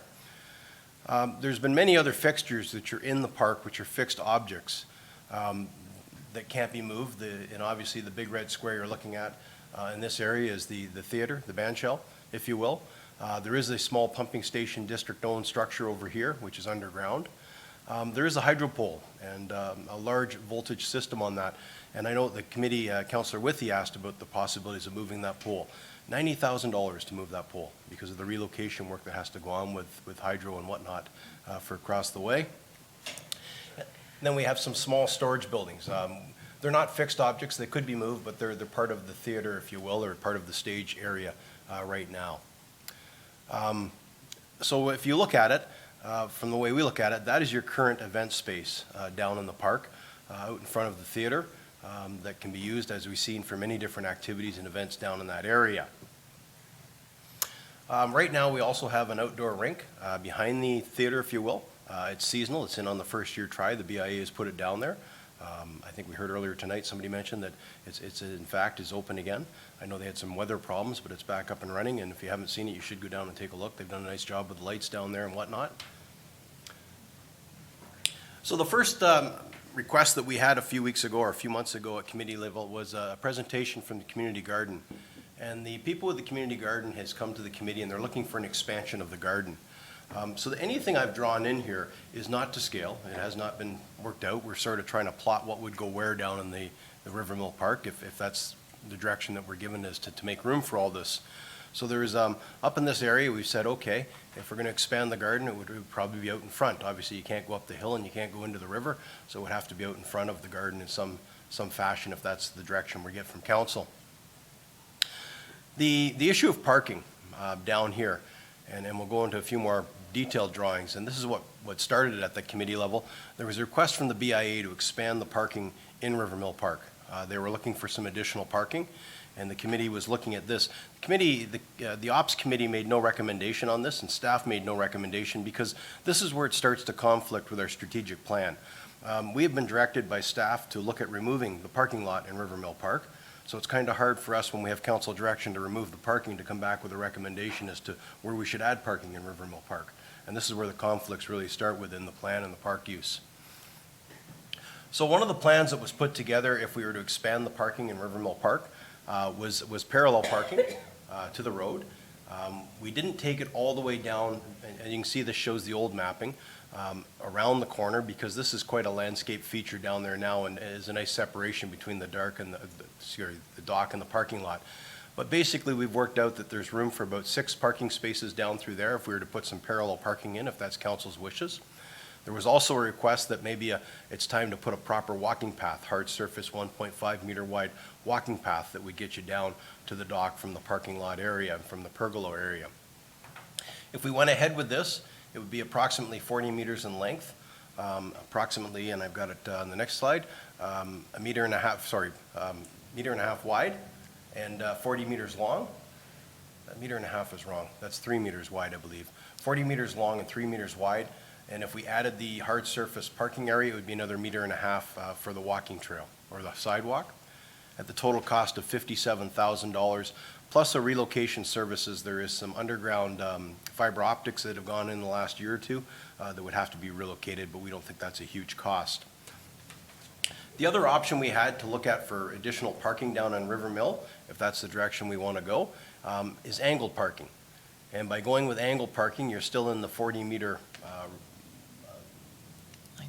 length that we have to work with, but we're further in the park. We're about 6 meters into the park. And this provides parking for approximately 15 vehicles.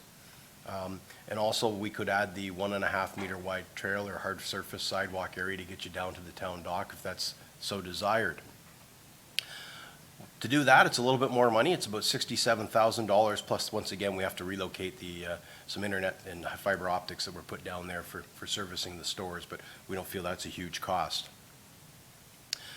So the committee made no recommendations on this and wanted to forward this to council for further discussion, which sort of leads us here tonight. And I really stress there's no motions on the floor or anything that we have to reconsider or consider at this time. But there's several options, and we'll talk about them later. Option 1 is absolutely do nothing, leave it the status quo as it is now. There's a lot of concern about the traffic congestion down there at certain times of the day, people parking on the road and all sorts of things like that. Option 2, we feel would be make no physical changes and use the bylaw control to relieve traffic congestion. In other words, strict enforcement down there. And if council so wished it could even be a tag and tow area. The third option would be to add the parallel parking, as I've shown you, with the 6 spaces. Obviously, the fourth one would be to add parallel parking with the 15 spaces. And this is where the conflict comes. In the strategic plan that council has passed, we've been directed to remove all parking in River Mill parking. So we can't really make a recommendation to you as to adding parking when we've been directed to remove parking. So this is where we need to have a discussion later on as to what direction you want staff to move in so we can get there. The other things that we've talked about or has been talked about in the strategic plan approved by council, they're looking for some expanded docking facility. It talks about expanding the docking facility, the main docking facility, right to the edge of the park. So we just threw some pictures in to show what it could look like. This is just our renditions. It doesn't mean that's what it would look like. Splash pad. We've been directed to look at the installation of a splash pad in River Mill Park. We've just sort of put an area in. We've looked at costing. It was cost out in 2014 in a staff report. Capital cost was in the market of $300,000 for the splash pad facilities at that time, not including washroom and change room facilities.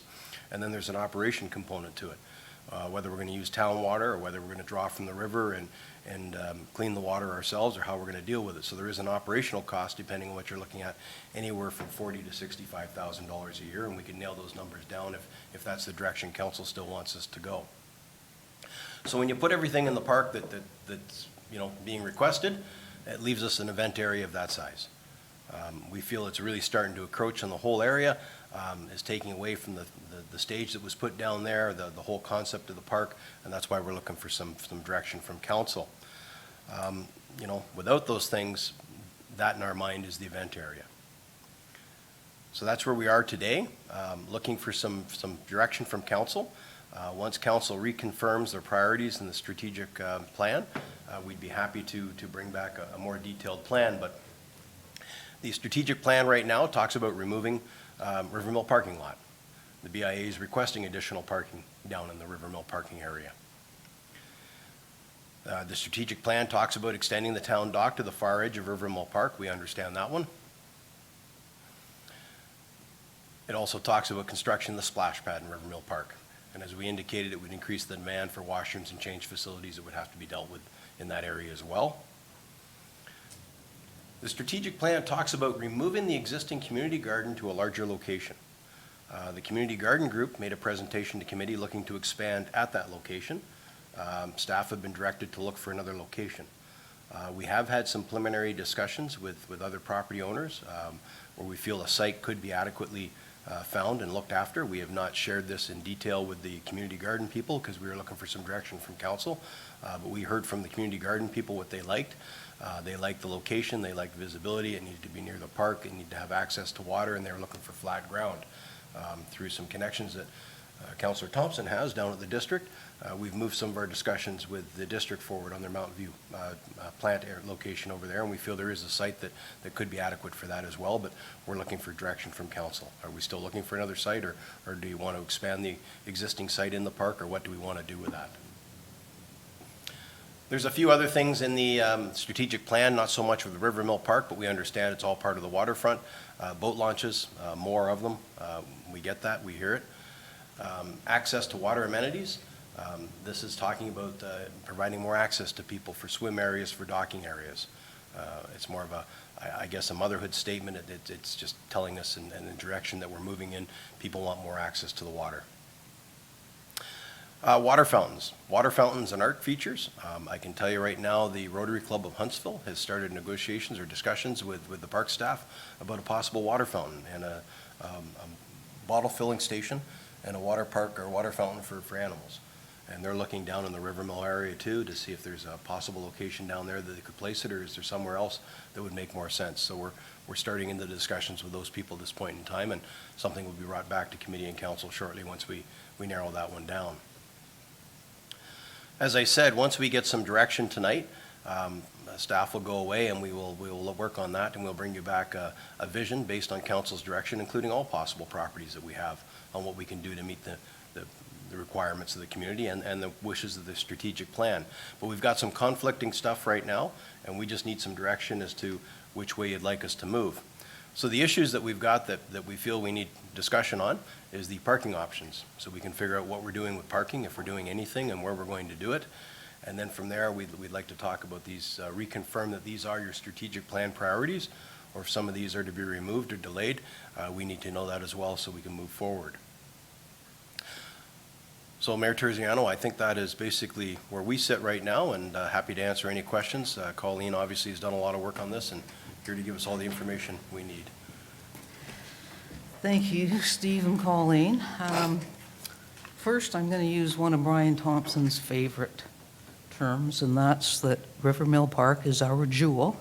So I'm going to put on the table right off the bat is that we're only two-thirds of a council right now. We have, 3 empty seats, and if we don't really want to make hard decisions about where we're going in River Mill Park without the rest of our council, I think that's okay, because there's no real timing crunch to make these. That said, I think it's good to start the discussion and, and see if there's total consensus in some of these things still. So I'm going to open it up for questions. Councillor Armour. Thank you, Worship. Just a quick comment about parking.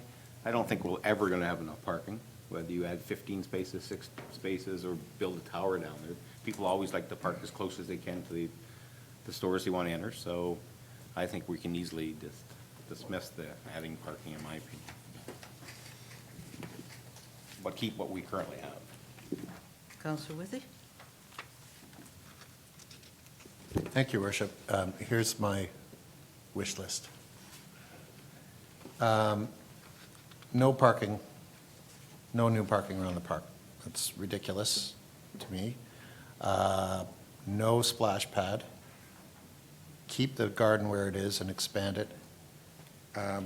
I like water fountains, water filling stations, that kind of thing, art water feature.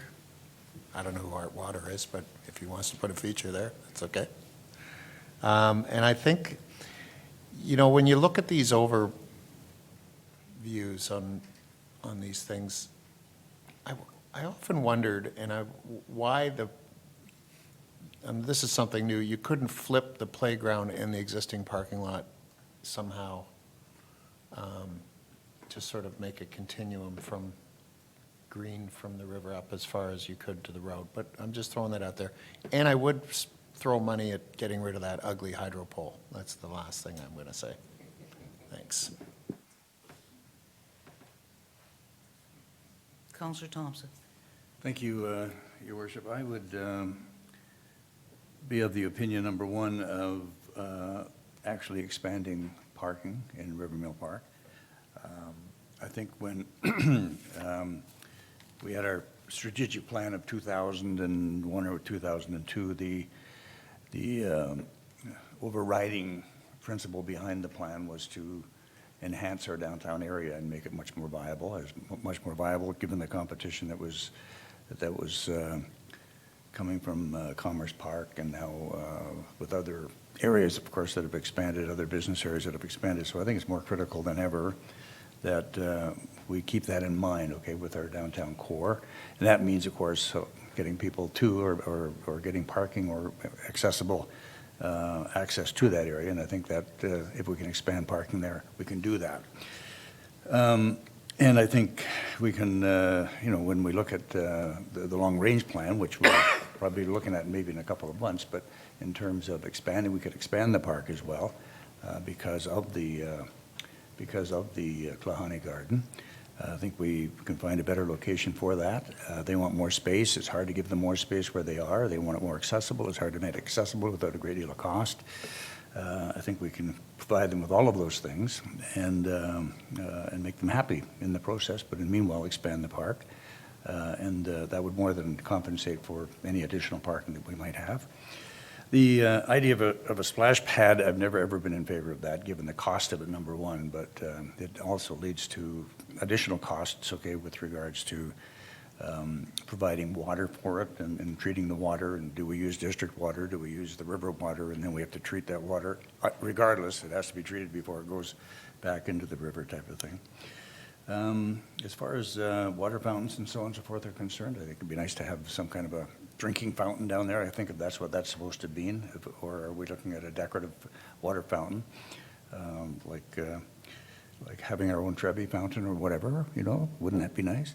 But that's basically where I am on it. I think some of these decisions, when we come up with a waterfront vision, some of these ideas I think could be put into place and make much more sense when we have more of a waterfront vision. But in terms of some of those things, the splash pad for sure would not be in favor of that. Councillor Schumacher. If we are looking at parking and you say 6 spaces or 15 spaces, again, sitting on accessibility, how many spaces would that actually be? Because we'd have to, if we're increasing parking, we also increase the number of accessible spaces. So that does limit anybody else kind of coming in. I'm in favor of accessible spaces, especially down in that River Mill Park area. Currently, I guess there's only 2 in the old TD parking area. But, I mean, if we can create a couple more accessible spaces, then I'd probably just be happy with that. Councillor Weed.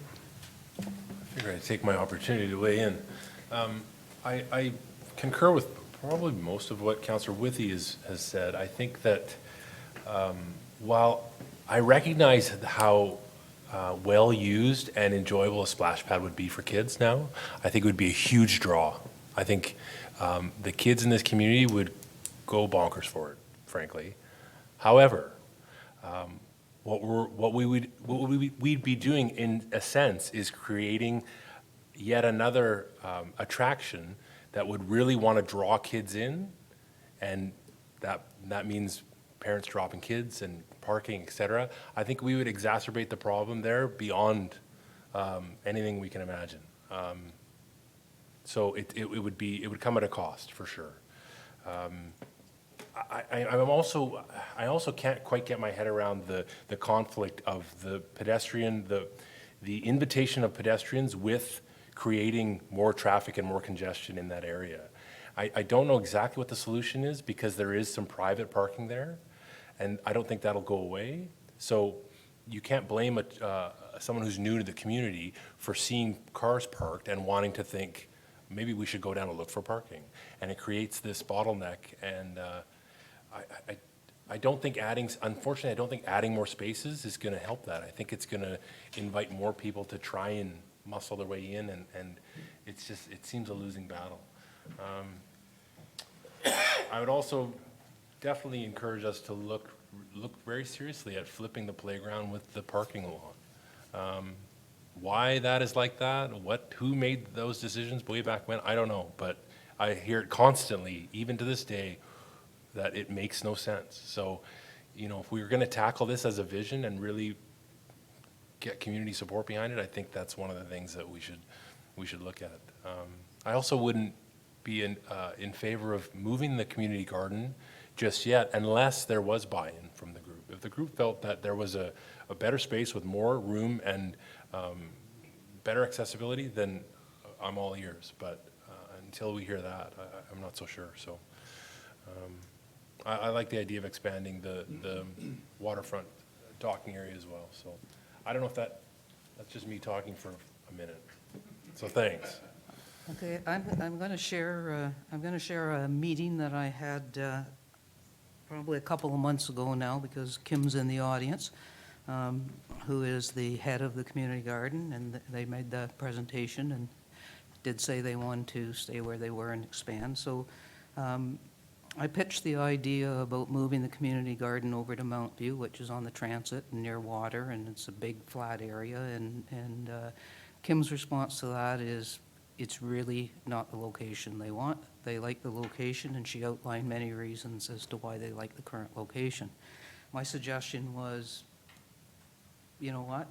I understand why you like it there and why you want to stay there. I don't really support expanding it to be any larger. The area it takes up is good now. We don't have a lot of area to expand, but we did talk about we'll be redoing Riverside Park when the construction's done, and the contractors have to put that back to a park, and we could do a small second garden over in that park, which again is very downtown, very central, and Kim indicated that she thought that might be a nice fix. So I'm just going to put that out there because we had that discussion, and I think that council needs to know that they have been broached with the idea of moving to a different location and what their feelings were. As far as parking, I agree with Councillor Armour. We'll never have enough parking. It doesn't matter if we put 6 more spots or 15 more spots, and actually 15 more is going to create probably more congestion than the area can handle.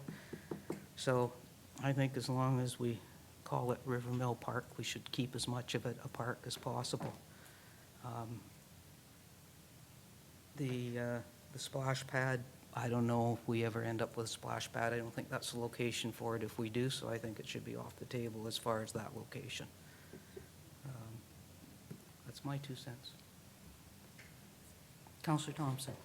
Okay, thank you, Your Worship. I sort of embrace the idea, too, of if we could, reverse the positions of the parking lot and the playground. That would be great. I would think the expense would probably be horrific, but it would be maybe something we could look at, and it would give us actually, to the parking lot, would then be access off of West Street as well, which makes much more sense, too, when you think about it, and would maybe to some degree relieve some of the congestion. But I think the price tag would probably, set us all back somewhat.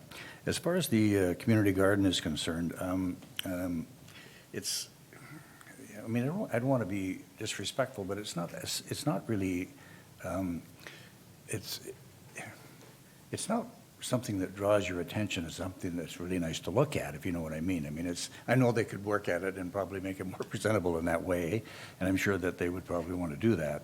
But they've also had the request of having more space and making more accessible. Well, the alternate that we did find, and we have by the way, we have, through conversation with the District of Muskoka, they're all on board with regards to it. That whole area over there where Mount View is going to be ours someday, and if Director Marcus Furman has his way, it'll probably be within a couple of years. So we could be transitioning over there and maybe making plans for that particular area as well. I think the community garden would really, really do well over there. They'd have probably 4 to 5 times as much space as they have now and could grow to the extent that they would want, and it is totally accessible from where they would. It's close to the river is what they have now, and I think it would make good sense to look at that further at that point. And maybe we could, talk further with the Klahani people and maybe discuss it. I mean, it's our decision, I realize it's our decision ultimately anyway. I mean, it is council's decision to decide where things go. But I think if we look at that from, it's hardly less convenient than where they are now in terms of accessibility. Probably it would be more accessible over there than what it is now in terms of actually getting automobiles into it or getting the municipal bus in there and whatever. I think it would probably be much more accessible in that sense.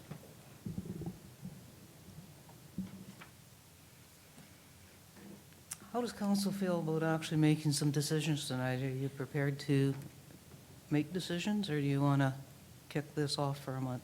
Councillor Withy? As long as they're my decisions, I'm good. Okay. I did just want to, that wasn't the point of my hand. I wanted to say something else, too. I just wanted to, and it's partly a question, but I believe this is something that I heard, that when Mount View gets decommissioned, it doesn't necessarily turn into a park. There is still facilities that have to stay there. It doesn't just get wiped out. So I'm not sure that you obviously know.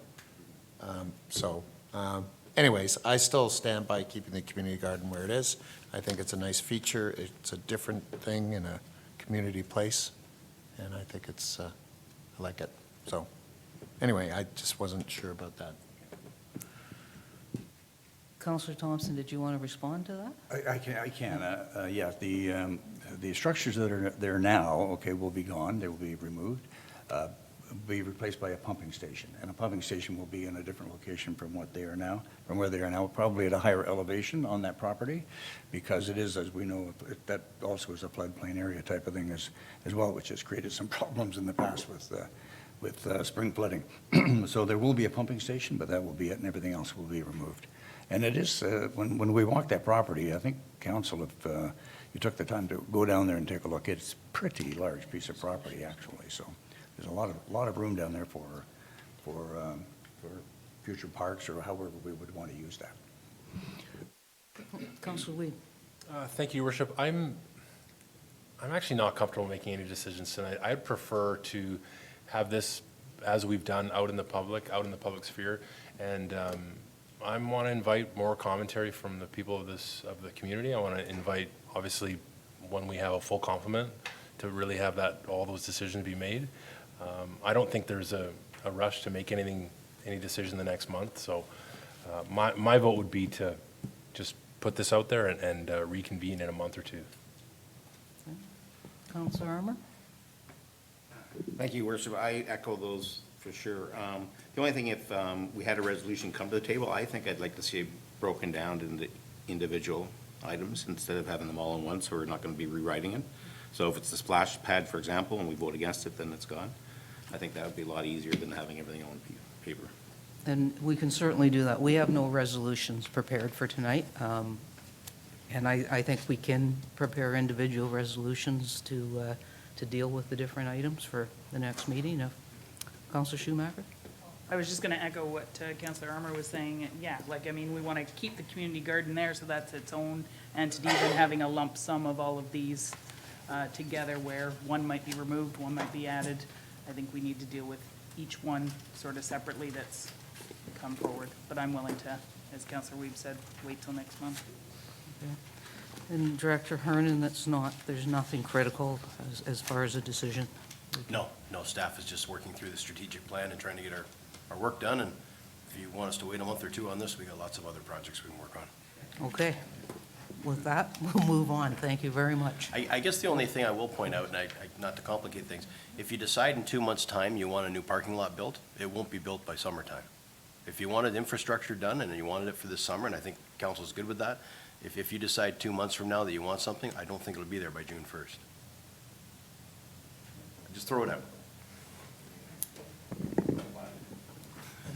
So I have a resolution moved by Dan Armour and seconded by Dion Schumacher. Be it resolved that the discussion of River Mill Park be postponed until the March 2020 council meeting. All in favor? And that's carried.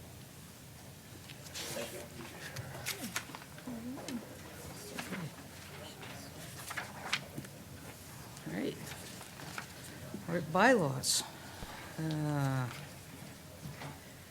I have a resolution moved by Councillor Weeb, seconded by Councillor Armour. Be it resolved that bylaws number 2020-2 to 2020-13 inclusive be reported and read a first, second, and third time and finally passed this 27th day of January. 2020-2, Investing in Canada Infrastructure Program Rural and Northern Stream Transfer Payment Agreement.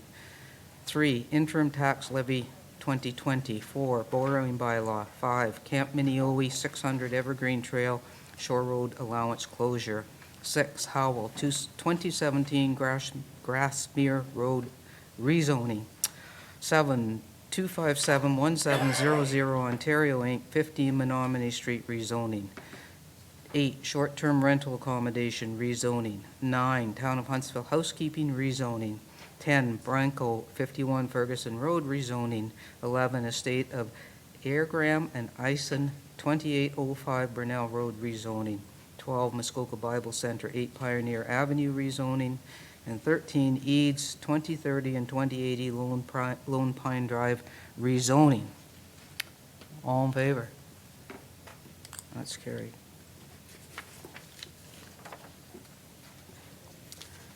And I have a resolution moved by Councillor Thompson and seconded by Councillor Weeb. Be it resolved that the following changes to the 2018-2022 Huntsville Public Library Board members adopted by Council Resolution Number 14-19 be approved. Delete Ray Love, add Catherine Holtz and Brian Samuel. All in favor? And that's carried. Okay, council correspondence is in your package. District of Muskoka update. Who would like to go first on that? Councillor Thompson. Thank you very much, Your Worship. We just had a meeting actually last Wednesday, and we had the draft tax-supported operating budget and 2020 draft capital budget presented to Public Works, and it passed in committee without a single amendment, much to the astonishment of everyone there. So that was wonderfully done. There was further discussion, and it probably took up most of the meeting. Actually, had to do with the bin site transition, and I think we're all probably somewhat aware now of the fact that the Ministry of the Environment and Climate Change has determined that we have 95 or so garbage bins in Muskoka that have to go. And there are some that are more critical than others in terms of their proximity to water and potential for leachate getting into the water system and that kind of thing. So there are 25 that are more critical, as I mentioned. So we spent a lot of time in determining how are we going to let people know that these 25 have to be dealt with this year. And I'll just paint a scenario for you. For instance, if you happen to be one of the property owners on Big Island on Lake Vernon, and you've gone to the same place to get rid of your trash each year, and that all of a sudden has been changed or altered, and it's not there any longer, then what are you going to do? So we have a bit of a suggestion that came from Commissioner Hahn today, and it was approved. I think our treasurer agreed to it as well, but be putting notices in tax bills this year, and I think Madam CEO can speak to that as well if necessary. But anyway, letting everyone know that these changes are going to be taking place and where they can access information to when and where these things are going to be happening. And by the 2023, I think all of these garbage bins have to be removed. We have 9 in Huntsville, by the way, which surprised me. I didn't realize we had that many. This impacts 5 of the 6 municipalities in Muskoka because, as we know, Lake of Bays has transfer stations. They don't have garbage pickup, but they have transfer stations. So we'll be looking at more transfer stations. And as Director Hernan has reported, I think to previous council I should say, we've been in discussion with the District of Muskoka creating a transfer station near the off Medill Church Road, access into Medill Yard, as a matter of fact. So they have some discussion. I guess this was at our committee, actually, one of our committee meetings, but some discussion whether there's going to be, I think, 10 acres or 10 hectares, one or the other. So we have to determine what that would be. But that'll be happening sometime in the next while as well. So other than that, we awarded a few contracts, spent a few more $1 million here and there.